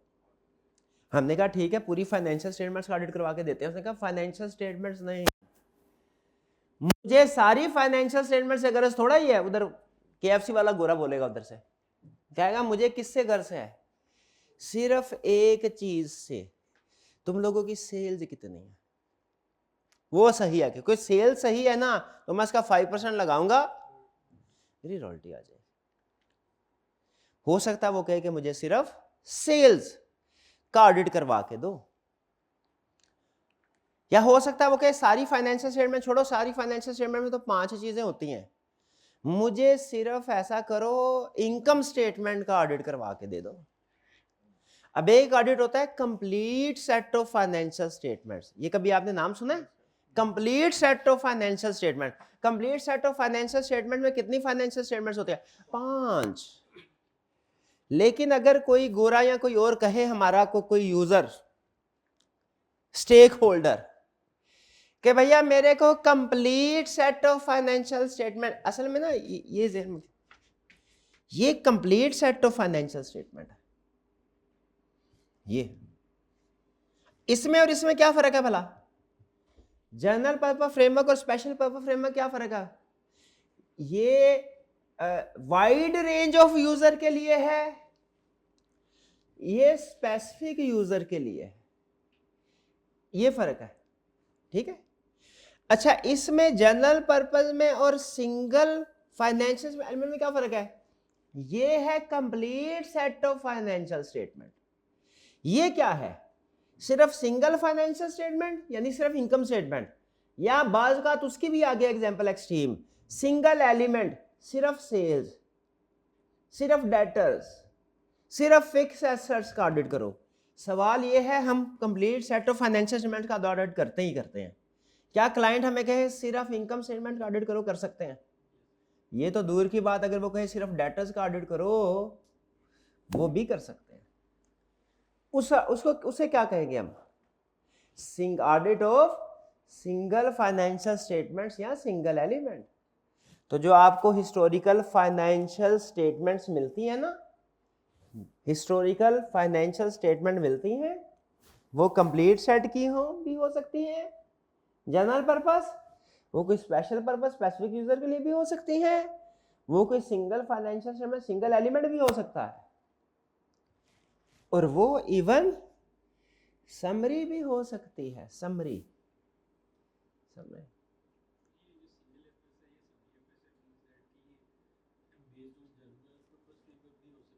हाँ, ये आगे पढ़ेंगे। मैं सर बेसिक कंसेप्ट बिल्ड कर रहा हूँ, आगे फर्दर इसमें डिस्कशन है, वो मैं अभी मैं आपको 200 के स्कोप के ऊपर रहना है मैंने।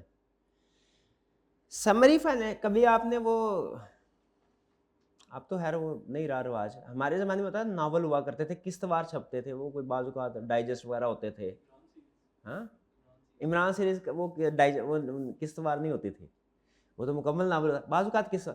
तो जो भी अगला जब एडिशन आता था ना, जो भी अगले महीने का डाइजेस्ट आया करता था, उसमें उस कहानी के अब तक का खुलासा होता था पहले। आपने नहीं कभी देखा होगा। इसको छोड़े, आजकल की एग्जांपल सुने। यूट्यूब पे जाए कोई भी मूवी और उसके आगे लिख दें समरी या समराइज्ड, तो कुछ लोगों ने ना उसकी मूवी की समरी, वो जो 2 घंटे की होती है, वो 10, 12, 15 मिनट के अंदर निपटा के सारी उसकी चीजें बताई होती हैं। कभी आपने देखा है इस तरह?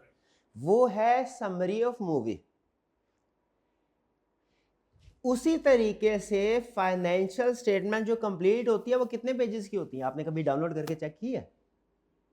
कभी नहीं की। वो तकरीबन मेरा ख्याल है छोटी मोटी भी होगी ना तो 150 सफ़े तो कहीं नहीं गए। नॉर्मली 150 से लेके 500-600 पेजेस के दरमियान में होती है। भाई 100 सफ़े के भी हो ना, शायद ही कोई इन्वेस्टर, आपने आज तक पढ़ी है पूरी फाइनेंशियल स्टेटमेंट? आपने बोला कि डाउनलोड कर नहीं की तो पढ़ी कहाँ से?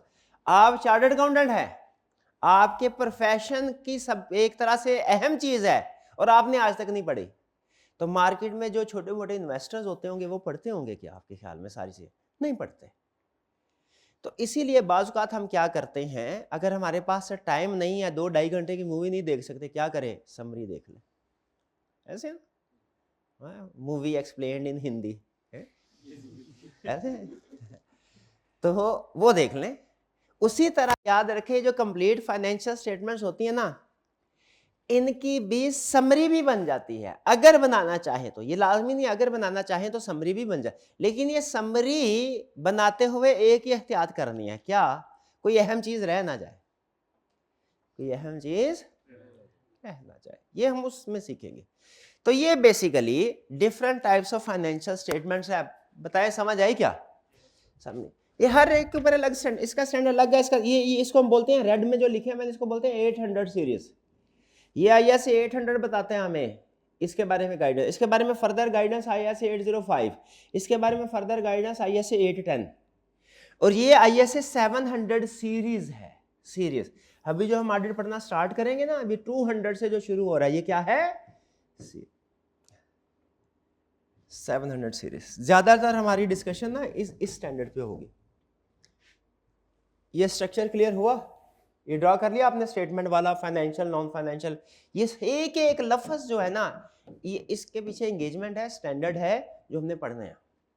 आगे चलते हैं, वापस आए, हिस्टोरिकल फाइनेंशियल स्टेटमेंट हो गई। अच्छा, फिर ये एक छोटा सा डिफरेंस है, फेयर प्रेजेंटेशन फ्रेमवर्क और कंप्लायंस फ्रेमवर्क क्या होता है भाई? रूल्स किस लिए? सिर्फ रूल्स ना बोले, रूल्स दुनिया में हजारों तरह के रूल्स हैं। Rules to prepare financial statements, बिल्कुल ठीक है। क्या हमें ब्लाइंडली रूल्स को फॉलो करना चाहिए? अच्छा मुझे ये बताइए, फर्म से निकले लेट नाइट, लेट सीटिंग करके, तकरीबन टाइम है रात 1:30 बजे का, घर जा रहे हैं, सामने इशारा आया,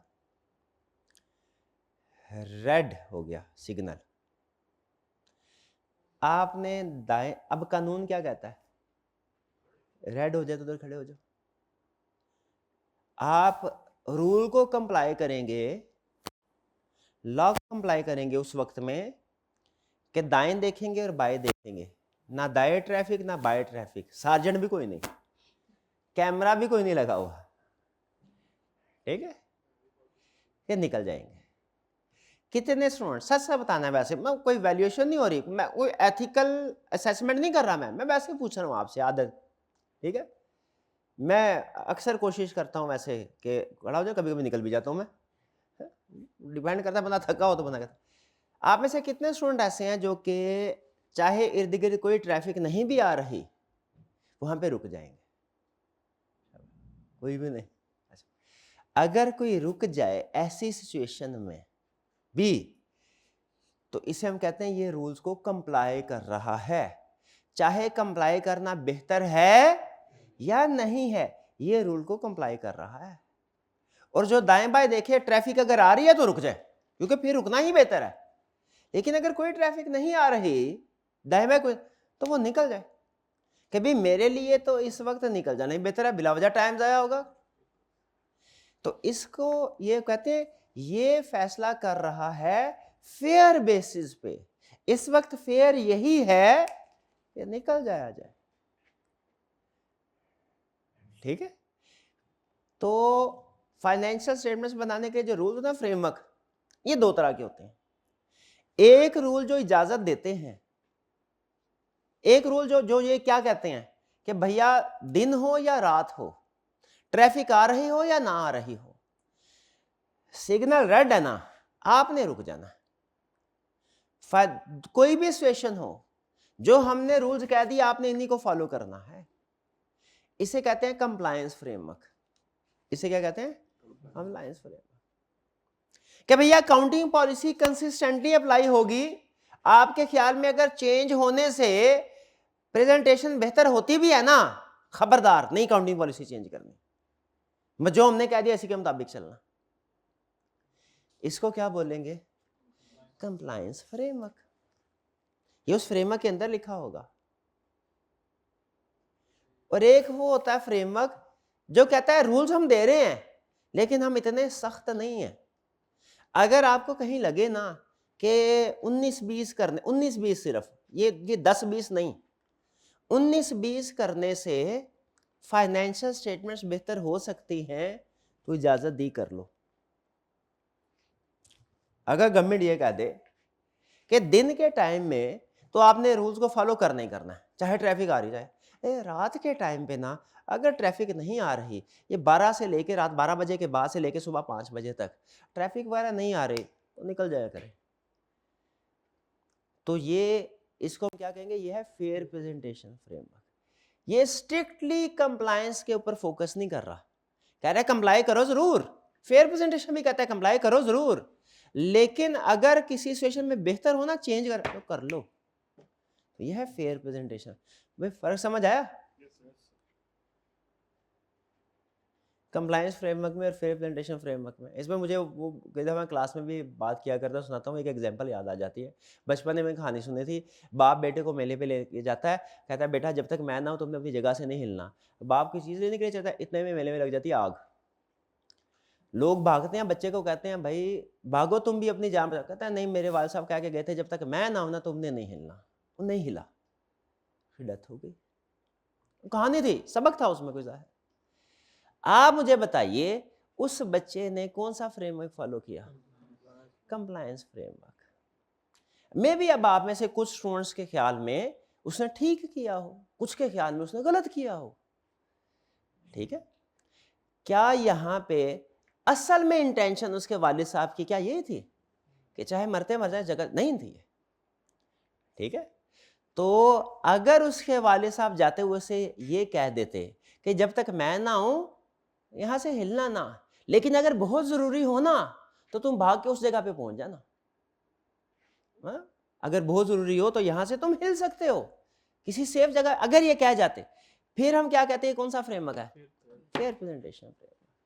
ये है फर्क। अच्छा, टेक्निकली मैं आपके सामने दो स्टेटमेंट बोल रहा हूं। अच्छा, फर्क किस चीज का होता है, कंप्लायंस फ्रेमवर्क में जो फाइनेंशियल स्टेटमेंट बनाने के रूल्स होते हैं ना, हम एज इट इज उनको फॉलो करते हैं, चाहे मरते मर जाए उन्हीं रूल्स को फॉलो करना, यह है compliance framework. Fair presentation framework में भी रूल्स होते हैं, उसमें भी उनको फॉलो करते हैं, लेकिन जहां हमें लगे ना यार ये ऐसे नहीं ऐसे हो तो बेहतर है, तो उसमें हम चेंज कर लेते हैं। इसे क्या कहते हैं, फेयर प्रेजेंटेशन।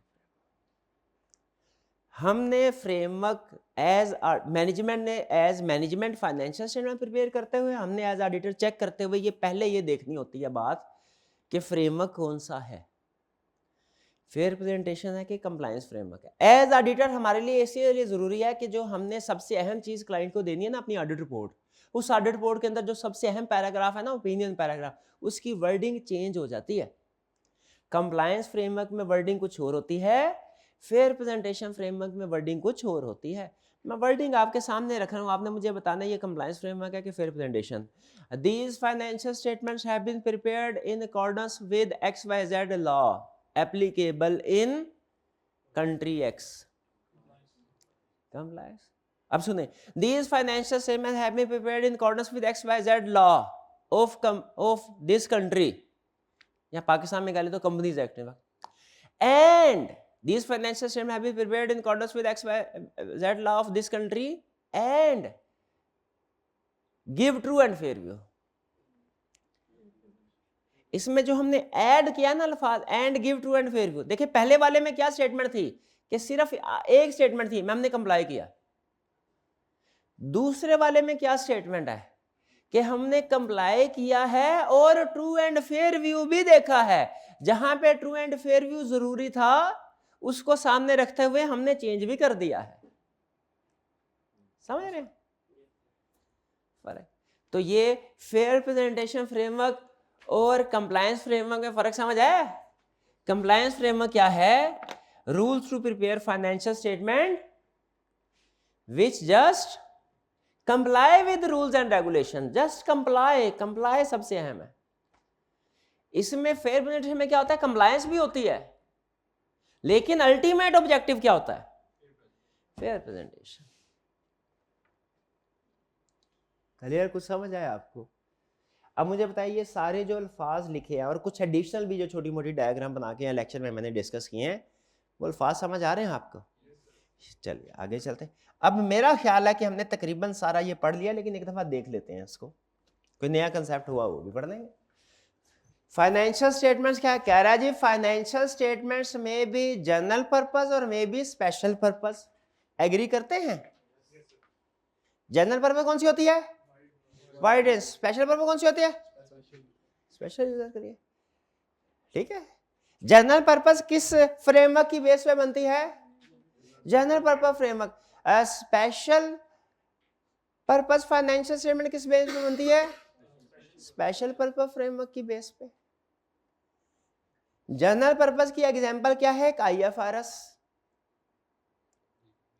स्पेशल पर्पस की एग्जांपल क्या बताइए, अभी मैंने चलते चलते बताई थी, देखते हैं। कैश बेसिस, शाबाश। फिर कह रहा है फाइनेंशियल स्टेटमेंट्स में भी complete set of financial statement, single financial statement और एलिमेंट, और summary financial statement.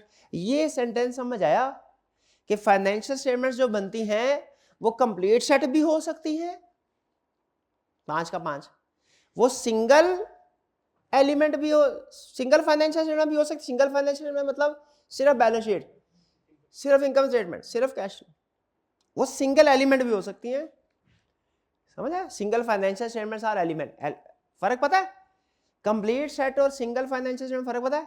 Single financial statement, single element में फर्क पता है क्या है? सिंगल एलिमेंट मतलब सिर्फ सेल्स, सिंगल फाइनेंशियल स्टेटमेंट मतलब इनकम स्टेटमेंट, और समरी फाइनेंशियल स्टेटमेंट भी हो सकती है। ठीक है जी।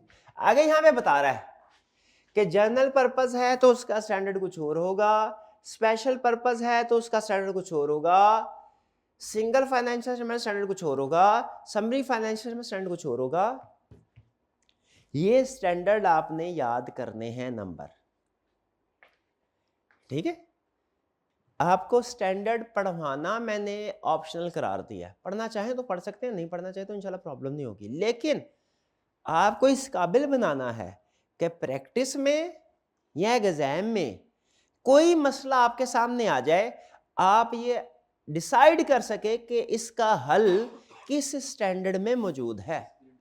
हाँ जी, तो सारे स्टैंडर्ड के नाम याद करवाने हैं मैंने आपको, और हर स्टैंडर्ड के अंदर मोटे मोटे क्या कंसेप्ट डिस्कस हुए हैं ये याद करवाने हैं आपको, ताकि आपको प्रैक्टिस में कोई भी पूछ सके ना, भाई इंटरनल ऑडिट के वर्क को यूज करना है, कौन सा स्टैंडर्ड गाइडेंस प्रोवाइड करता है, आप फौरन बता सके उसको। ये तो ISA 610 की बात हो रही है। ठीक है भाई, हमारा क्लाइंट ऐसा है जो जिसके डिफरेंट सेगमेंट्स हैं। अकाउंटिंग में पढ़ा है, रिपोर्टिंग में सेगमेंट इन्फॉर्मेशन के बारे में पढ़ा कि नहीं पढ़ा भाई? सेगमेंट रिपोर्टिंग कहाँ, CFAP पे पढ़ा है, कैफे CFAP में तो हो गई, कैफे में भी था ये। हाँ, तो कैसे उसको ऑडिट करना है आपको पता हो कि ये ISA 501 की बात कर रहा है, उसमें डिस्कस हुआ है। ठीक है, तो ये चीजें आपको, तो इसके लिए नोट्स में जहां कहीं नंबर लिखे होंगे ना, वो इसका मतलब है जरूरी है तो मैंने लिखे, वरना नहीं लिख लेते, वो याद करने आपने। क्लियर? ये क्विज जो आपका होगा ना उसमें ये टेस्टिंग होगी, और आज मैं पूरी कोशिश करूंगा, हालांकि रूटीन थोड़ी टफ है, लेकिन कि आपका इस लेक्चर का क्विज शाम तक आपको अवेलेबल हो। तो अगर अवेलेबल हो गया मैं मैसेज कर दूंगा ग्रुप में, आपने रात को सोने से पहले या सुबह सुबह उठने के बाद फौरी बाद नमाज वगैरह से फारिग होके उसको अटेम्प्ट जरूर करना है। भाई ये क्लियर हो गया, आगे चलते हैं। फ्रेमवर्क कौन सा है भाई? फ्रेमवर्क की डिफरेंट टाइप्स। अच्छा, types of financial statement, types of framework में फर्क समझ आ रहा है ना? फाइनेंशियल स्टेटमेंट से एक अलग कंसेप्ट है, फ्रेमवर्क हालांकि इंटर रिलेटेड है, फ्रेमवर्क की बेस पे ही फाइनेंशियल स्टेटमेंट बनती है। Framework general purpose, financial statement भी general purpose, framework special purpose, financial statement, लेकिन दोनों में फर्क है। फाइनेंशियल स्टेटमेंट फ्रेमवर्क की बेस पे बनती है, framework rules to prepare financial statement है, ये ध्यान में रखना है, दोनों को एक नहीं समझना, फर्क है। फ्रेमवर्क की भी टाइप्स हैं, जैसे पीछे फाइनेंशियल स्टेटमेंट की टाइप्स पढ़ी ना हमने, special purpose, general purpose, single, summary वगैरह वगैरह, वो कहता है फ्रेमवर्क की भी टाइप, क्या टाइप्स? जनरल पर्पस है और स्पेशल पर्पस। क्या ये पढ़ ली मैंने, आपको समझा दी एग्जांपल? जनरल पक्का? और फिर कह रहा है फेयर प्रेजेंटेशन फ्रेमवर्क और कंप्लायंस फ्रेमवर्क, ये भी है क्या? ये भी समझा दी?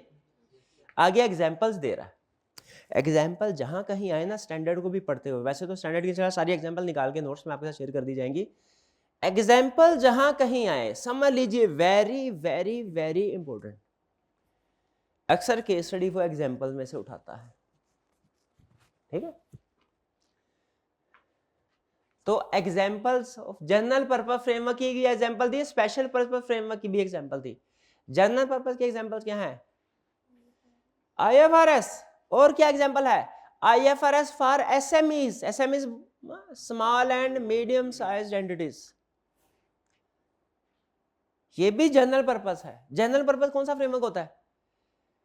जो वाइड रेंज ऑफ आम आवाम के लिए, नॉर्मली जो सारे एक्सेप्ट करते हैं। फिर नेशनल फ्रेमवर्क है, जैसे US GAAP, generally accepted accounting principle, हर कंट्री का अपना भी हो सकता है। IFRS तो दुनिया में कॉमन होते हैं ना, मतलब ये वो हैं जो कॉमन वाइडली एक्सेप्ट किए जाते हैं दुनिया में। और कुछ होते हैं, हर कुछ मुल्कों, कुछ कंट्रीज ऐसी हैं दुनिया में, उन्होंने इंटरनेशनल स्टैंडर्ड्स को फॉलो किया, कुछ ने कहा हम लोकल स्टैंडर्ड फॉलो करेंगे अपने, वो भी जनरल पर्पस है। जैसे USA में IFRS नहीं चलते, गालबन चाइना में भी नहीं चलते,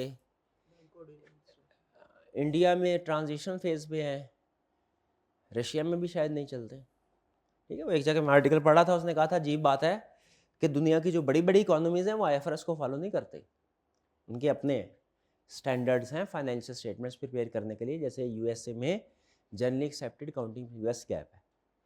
रूल ये होता है कि अगर आप आईएफआरएस को फॉलो नहीं कर रहे ना, जनरल प्रिंसिपल्स को फॉलो करें, तो आपने उसके साथ उस कंट्री का नाम लिख, ज्यूरिडिक्शन का नाम लिखना होता है जो फॉलो कर रही है उसको। जैसे अगर आप यही गैप इंडिया भी फॉलो कर रहा हो ना, तो वो यूएस गैप नहीं लिखेगा, या सिर्फ गैप नहीं लिखेगा, क्या लिखेगा? Indian GAAPs. और फिर X Y Z law of jurisdiction, ये ना याद करने वाली है, ये समझने वाली कम है एग्जांपल और याद करने वाली ज्यादा है, लेकिन फिर भी मैंने 2-3 एग्जांपल आपको समझा दें। यहाँ पे special purpose framework specific users के लिए, ये कौन कौन सी होती है? Tax basis, cash basis. Tax basis सिर्फ एफबीआर के लिए होती है, वो जनरल पर्पस के लिए नहीं ना होती। Tax basis, cash basis normally banks के लिए होती है, आम आवाम के लिए नहीं होती। फिर रेगुलेटरी बेसिस है, फिर कॉन्ट्रेक्चुअल बेसिस है। इसमें 2 आपको शायद इसमें समझ आ गई होंगी, आईएफआरएस और नेशनल आईएफआरएस फॉर एसएमईज भी, बल्कि 3 आ गई होंगी। ये शायद समझ ना आई हो, ऐसा ही है? ये वाली समझ आ गई एग्जांपल? ठीक है, लोकल रूल्स लोकली डेवलप किए गए हों। इसमें आपको टैक्स बेसिस समझ आ गई होगी, कैश बेसिस समझ आ गई होगी, रेगुलेटरी बेसिस और कॉन्ट्रेक्चुअल बेसिस समझ नहीं आई होगी। कॉन्ट्रेक्चुअल बेसिस है वो बिल गेट्स वाली एग्जांपल, वो कॉन्ट्रैक्ट करता है ना, कॉन्ट्रैक्ट की बेस पे डोनेशन ग्रांट मिलती है। ठीक है, तो इसमें लेकिन अगर समझ ना भी आए तो भी आपने याद कर लेना, आपको पता होना चाहिए। General purpose framework, special purpose framework, clear? इसके ऊपर मैं अभी डिस्कशन नहीं कर रहा, जानबूझ के नहीं कर रहा, ये आपको समझ नहीं आया होगा और रेगुलेटरी बेसिस समझ नहीं आया होगा। इन दोनों में फर्क आपके जहन में क्वेश्चन आ रहा होगा कि इन दोनों में फर्क क्या है, ये अभी नहीं बताना, इनका रेलिवेंट स्टैंडर्ड जब आएगा ना फिर बताऊंगा। लेकिन एग्जाम्पल के तौर पर पिक जहन में बिठा लें, कंसेप्ट बिल्ड हो जाए, जस्टिफिकेशन बाद में दूंगा इनकी। फेयर रिप्रेजेंटेशन फ्रेमवर्क समझा दिया, कंप्लायंस फ्रेमवर्क समझा दिया, ठीक है ना। ये ब्रैकेट्स के अंदर ओपिनियन है, ये भी आपको बता दिया है, ये जरा पढ़ के देखिए। फेयर रिप्रेजेंटेशन कंप्लायंस में वही फर्क है जो मैंने बताया था।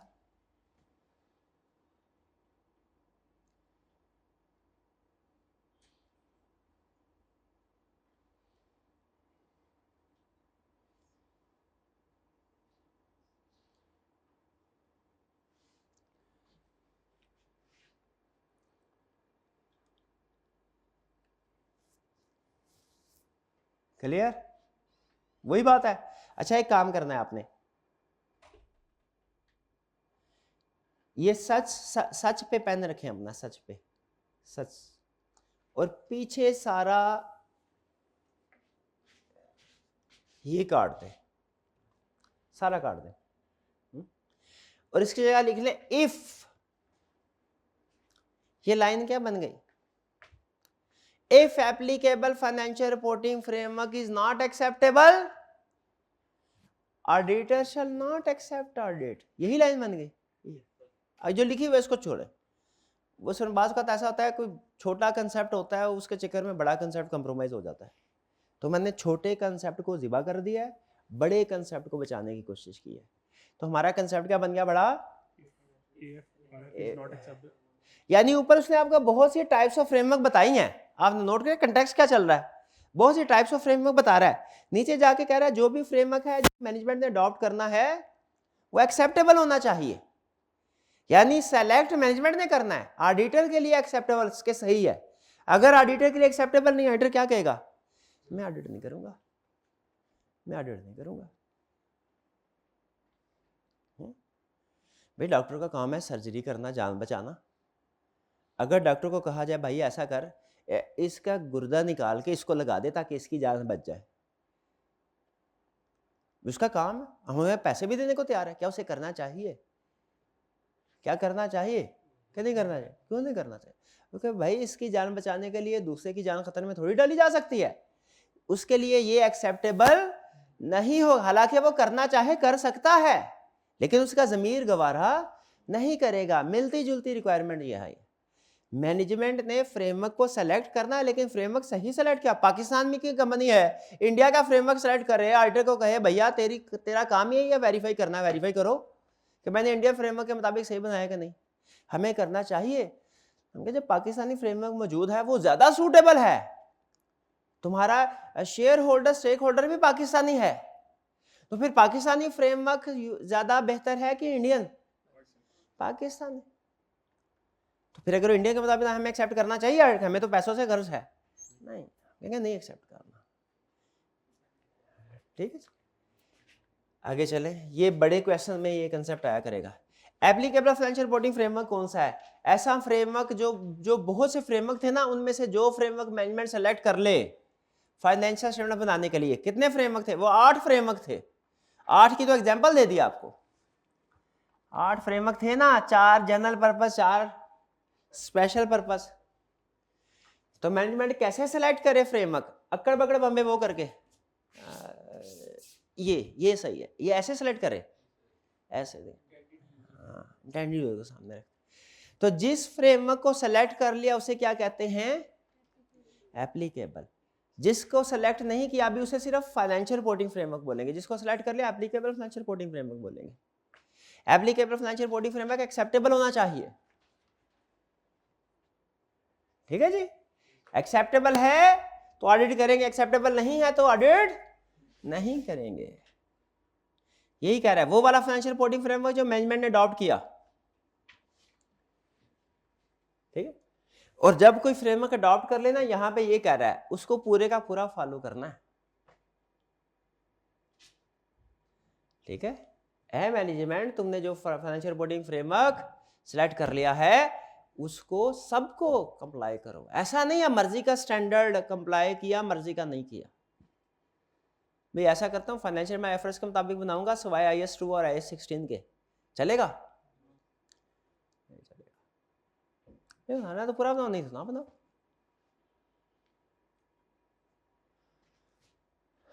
पार्टीज इन्वॉल्व इन ऑडिट, ये तो आपको पता ही होगा कौन कौन सी पार्टीज होती हैं। मैनेजमेंट है, 2 चाबी गवर्नेंस है। यार मैनेजमेंट कौन सा है? CFO CEO। 2 चाबी गवर्नेंस कौन लोग होते हैं? Directors, board of directors. फर्क पता है ना मैनेजमेंट और 2 चाबी गवर्नेंस में? क्या भूल गए हैं? मैनेजमेंट किसे बोलते हैं? CFO CEO को। स्ट्रक्चर याद है ना? ऊपर शेयर होल्डर, शेयर होल्डर के नीचे डायरेक्टर्स, डायरेक्टर्स के नीचे CEO CFO वगैरह। शेयर होल्डर्स अलग पार्टी हो गई, यूजर्स, उन्होंने फाइनेंशियल स्टेटमेंट्स नहीं बनानी, वो तो यूजर है। जिम्मेदारी किसकी होती है? 2 चाबी गवर्नेंस यानी डायरेक्टर्स की और CFO CEO यानी मैनेजमेंट की। ये पार्टीज हैं। लफ्ज मैनेजमेंट जहां बोला जाता है उसे क्या मुराद है? CEO वगैरह। जहां 2 चाबी गवर्नेंस बोला जाता है इसे क्या मुराद होती है? डायरेक्टर्स। मैनेजमेंट की क्या रिस्पांसिबिलिटी है? फाइनेंशियल स्टेटमेंट प्रिपेयर करना है, डिजाइन, इंटरनल कंट्रोल डिजाइन करना, आईटी को इन्फॉर्मेशन प्रोवाइड करना। याद है प्रीमाइज के नाम से मैनेजमेंट की रिस्पांसिबिलिटी पढ़ते थे हम कैफेड में, ये वही है। हाईटेक की रिस्पांसिबिलिटी क्या है? रीजनेबल एश्योरेंस ऑब्टेन करना, रिपोर्ट देना उसके मुताबिक, और ट्रू कम्युनिकेशन। अच्छा इसमें इसको जरा टिक लगाएं, ये अहम है।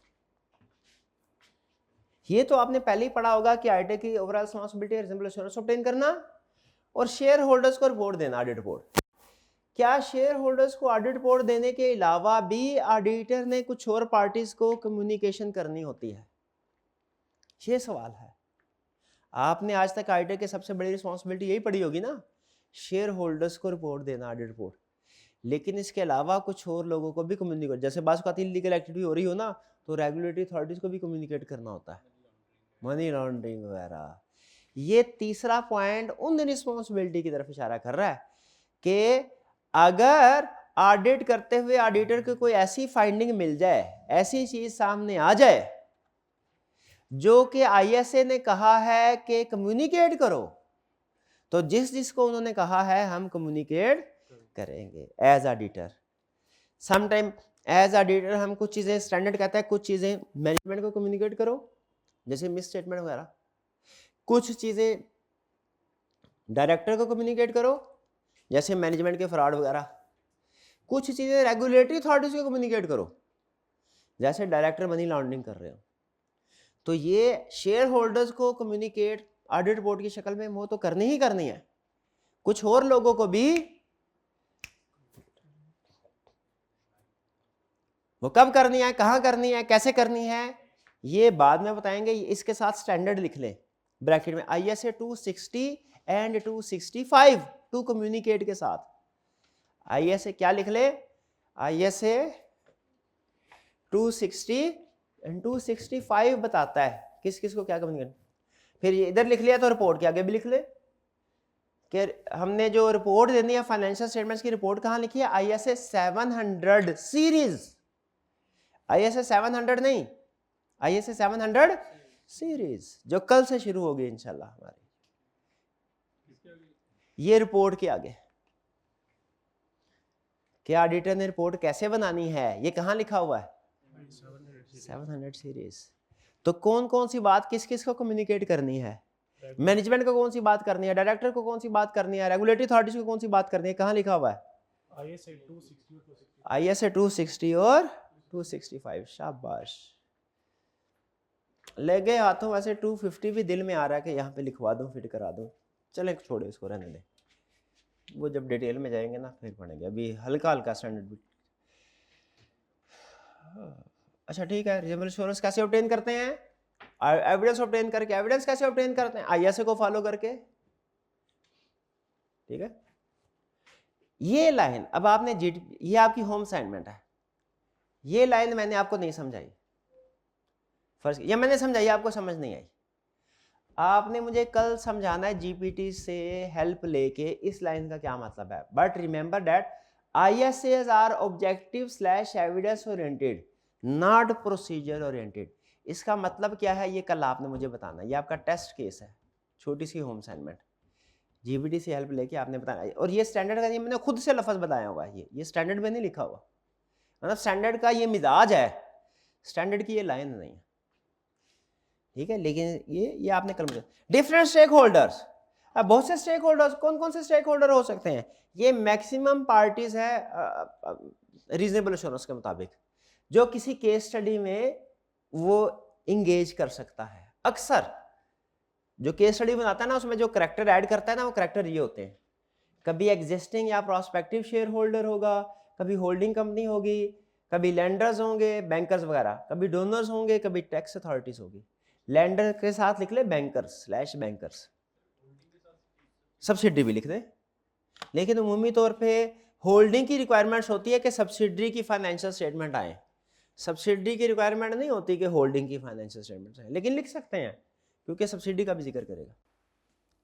एक्सपेक्टेशन क्या है आपको पता ही है कि ऑडिटर जो काम करता है एक्चुअली में, और जो लोग समझते हैं उसका डिफरेंस एक्सपेक्टेशन क्या है।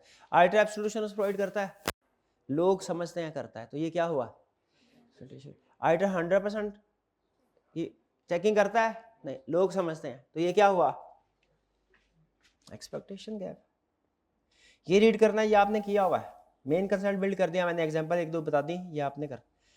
Level of assurance, limited assurance, reasonable assurance, absolute assurance, याद है, ये पढ़ा हुआ है कि नहीं पढ़ा हुआ। Reasonable assurance is high but not absolute level of assurance, और लिमिटेड एश्योरेंस, ठीक है, moderate, nothing has come to our attention, याद है, याद है। लिमिटेड एश्योरेंस की एग्जांपल क्या थी,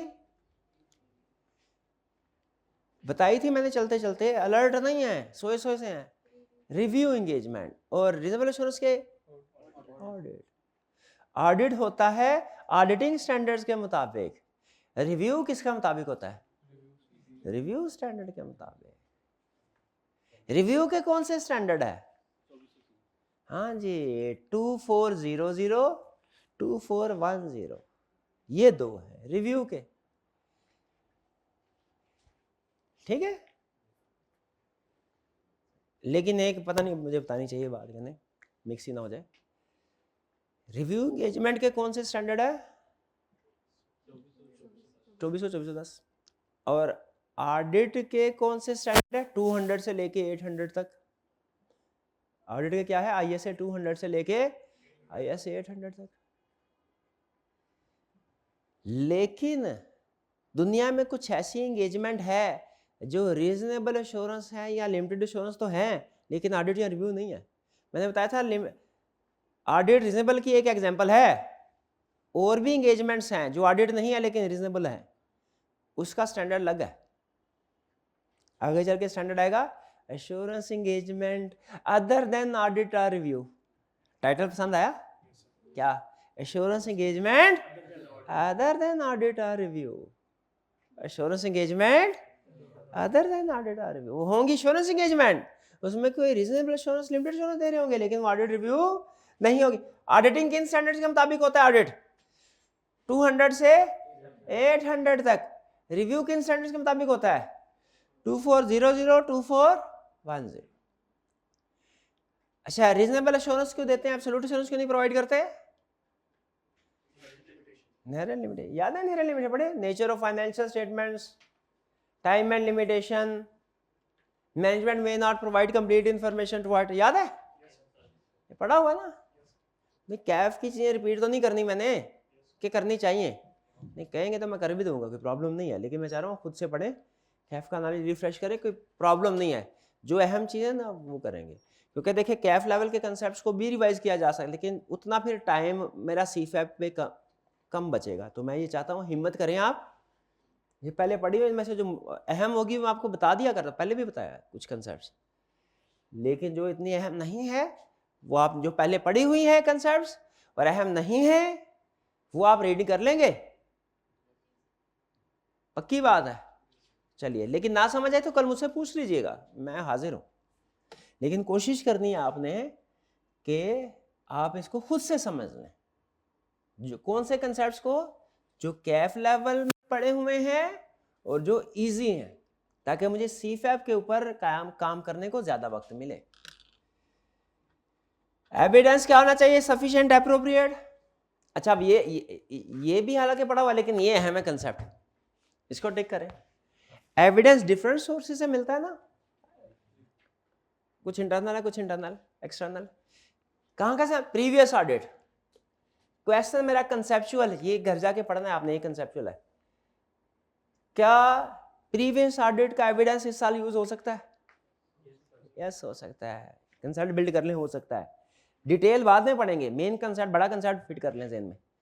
क्या एक्सेप्टेंस एंड कंटिन्यूअस प्रोसीजर में हमें कोई इन्फॉर्मेशन मिली क्लाइंट के बारे में, फिर हमने एक्सेप्ट कर लिया, एक्सेप्ट करने के बाद उस प्रीवियस इन्फॉर्मेशन को यूज कर सकते हैं?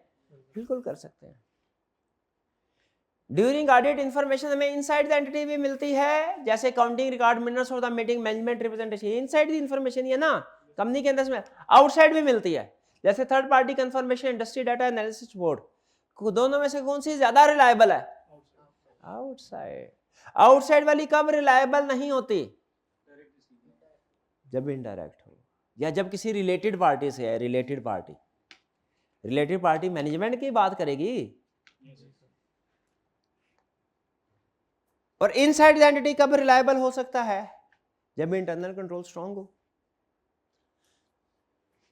यूजिंग अदर्स, क्या हम ऑडिट में ऑडिट टीम के अलावा कुछ दूसरे प्रोफेशनल को यूज कर सकते हैं एविडेंस कलेक्ट करने के लिए? कर सकते हैं। वो कौन से प्रोफेशनल्स हैं जिनको यूज कर सकते हैं? Predecessor auditor, component auditor, internal auditor, service auditor, expert, quality control reviewer. Second task आपका जीपीटी पे जाना है, उसे कहना है explain the role of following professional in external audit with examples. क्या लिखना है? ये दूसरी असाइनमेंट, दूसरा प्रॉम्प्ट, ठीक है। अच्छा, predecessor auditor, component auditor, internal auditor, service auditor, ये मैं कोशिश करूंगा प्रॉम्प्ट बना के ना आपके साथ शेयर कर दूं, वरना आप खुद से भी कर सकते हैं। वैसे बेहतर आपको खुद ही करना चाहिए, लेकिन शुरू है मैं आपके साथ एलएमएस के ऊपर ही शेयर करूंगा, ये व्हाट्सएप ग्रुप पे। ये नाम है इनके, डिटेल बाद में पढ़नी है, लेकिन आप खुद से आपने देखना है। Example, with the help of example जरूर है, with the help of example, याद है पढ़ना, ताकि आपको पता चले, मजीद क्लियर हो जाए इनके बारे में।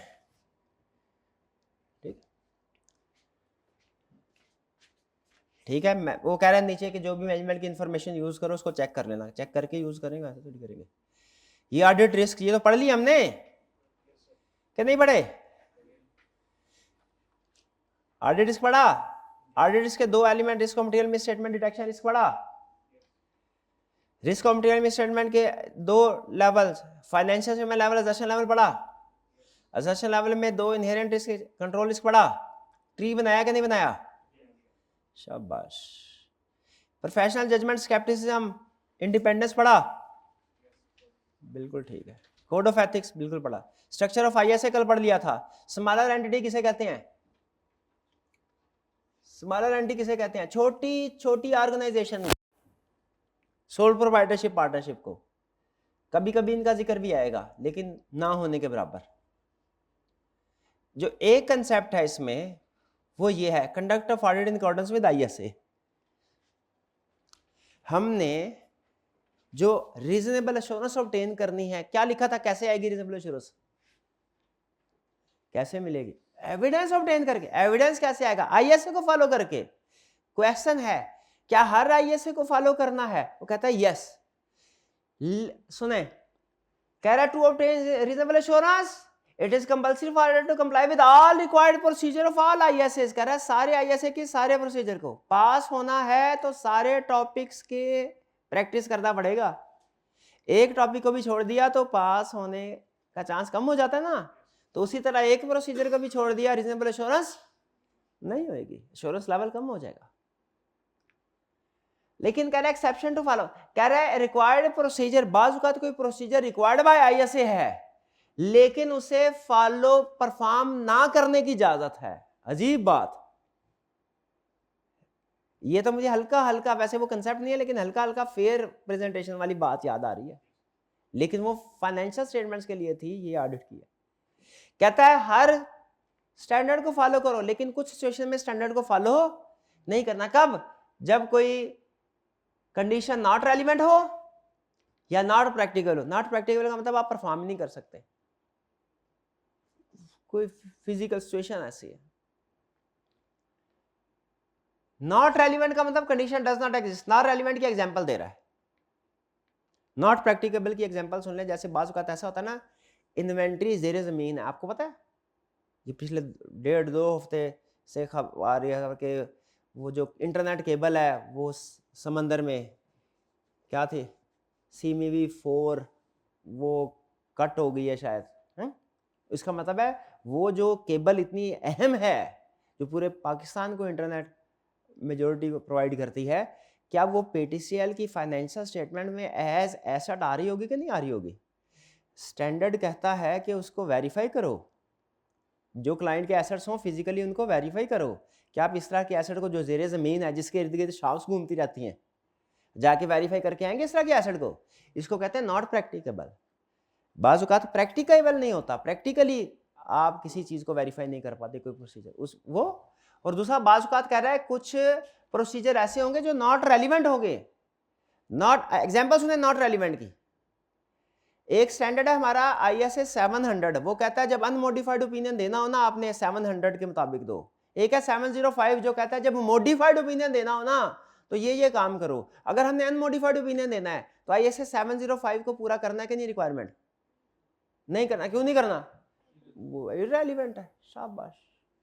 एक स्टैंडर्ड आगे सुने, एक स्टैंडर्ड ISA 600 जो कहता है अगर क्लाइंट की सब्सिडरीज हो ना तो उनकी वेरिफिकेशन आपने इस तरीके से करनी है। कंपोनेंट या सब्सिडरी एक ही बात, समझे? अगर हमारा क्लाइंट ही सिंगल है, वो ग्रुप है ही नहीं, ISA 600 को फॉलो करना है, वो क्या हो जाएगा? इररेलेवेंट। एक स्टैंडर्ड ISA 610 जो कहता है क्लाइंट का इंटरनल डिपार्टमेंट की अगर वर्क के यूज करो ना तो ये काम करो। हमारे क्लाइंट का इंटरनल ऑडिट डिपार्टमेंट ही नहीं है ISA, तो उसके काम को चेक करेंगे? डिपार्टमेंट ही नहीं है, काम किसका चेक करना? 610 क्या हो गया? एक है 620 जो कहता है अगर क्लाइंट का ऑडिट करने के लिए एक्सपर्ट की इन्वॉल्वमेंट जरूरी हो ना तो एक्सपर्ट को इन्वॉल्व करो और ये काम करो। अगर एक्सपर्ट की इन्वॉल्वमेंट है ही नहीं जरूरी, 620 रेलिवेंट होगा? इसी तरह सारी एग्जांपल उसने दी है। ऑडिटर एक्सपर्ट बिल्कुल वही, ठीक है। अगर एक स्टैंडर्ड है 501 जो कहता है अगर क्लाइंट के सेगमेंट्स हैं तो उनकी वेरिफिकेशन इस तरीके से होगी, क्लाइंट का सेगमेंट ही नहीं है हमारे, 501 का वो पार्ट रेलिवेंट होगा? एक स्टैंडर्ड कहता है 265 अगर आपको significant deficiency in internal control नजर आए कम्युनिकेट करो मैनेजमेंट को, डायरेक्टर को। 265 यार कम्युनिकेशन ऊपर बात की थी, एग्जांपल भी आ गई उसकी, अच्छा हुआ। अगर कोई significant deficiency in internal control हमें नजर ही नहीं आई तो क्या कम्युनिकेट करेंगे? कुछ क्या करना है? रिक्वायरमेंट क्या हो गई? तो हर स्टैंडर्ड को फॉलो करना है। इसके अलावा 402 की एग्जांपल है, सर्विस ऑर्गेनाइजेशन, ये आपको मैंने असाइनमेंट दी हुई है, जीपीटी पे जाके देखना है सर्विस ऑडिटर कौन होता है, सर्विस ऑर्गेनाइजेशन। हिंट देता हूँ, आउटसोर्सिंग हिंट दे देता हूँ, बाकी उधर से पता चलता। तो अगर क्लाइंट ने कोई आउटसोर्सिंग की हुई है ना, तो फिर हमने उस जगह पे भी जाके चेकिंग करनी है जो ऑपरेशन आउटसोर्स की है। लेकिन अगर आउटसोर्सिंग ही नहीं की हुई तो उधर जाने की, उधर कोई काम करने की जरूरत है? सारा काम इधर ही हो जाएगा। तो मेन कंसेप्ट क्या बना? मेन कंसेप्ट के हर स्टैंडर्ड को रीजनेबल एश्योरेंस ऑब्टेन करनी है ना, हर स्टैंडर्ड की हर रिक्वायरमेंट को फॉलो करना है। लेकिन कुछ सर्कमस्टेंसेस ऐसी होती हैं जिनमें कोई रिक्वायरमेंट या कोई स्टैंडर्ड फॉलो नहीं होगा। ये उसकी एग्जांपल्स हैं। इनमें आपने खास तौर पे आज स्टैंडर्ड नंबर याद करने हैं, किस स्टैंडर्ड में कौन सी चीज जिक्र हो रही है। ये कल मैंने टेस्ट करना है और क्लास करनी है आपकी, ठीक है? फाइनलिस्ट होंगे तो फर्म में होंगे, इधर क्लास में कोई नहीं है, ठीक है? क्लास में ऐसी ही क्लास होगी जैसी कैफ लेवल पे होती थी आपकी। ये नाम और किस स्टैंडर्ड में किसको डिस्कस किया करेंगे याद कल। हाँ, शाबाश शाबाश। कोई क्वेश्चन? चलिए, इसके साथ ही हमारे स्टैंडर्ड 200 कंप्लीट हुआ। कल इंशाल्लाह 700 डिस्कस करेंगे। वो आपको मिला, वो कुछ शेयर किया लेक्चर प्लान? मेरे भाई इनका भी होता है प्यारे भाई, ऐसे ना किया करें यार, कल भी नहीं मिला था इनको, देख लें। चलें कोई बात नहीं, कल से कर देंगे। आज हम व्हाट्सएप पे आपके साथ शेयर कर देते हैं, ठीक है? वरना 7 मैं भी बता देता हूँ। आप कैफ 8 पे वो जो एलिमेंट्स ऑफ ऑडिट रिपोर्ट होते थे ना, एलिमेंट्स ऑफ अनमोडिफाइड रिपोर्ट के, मॉडिफाइड नहीं, स्कोप लिमिटेशन मिस स्टेटमेंट वाला नहीं, याद है?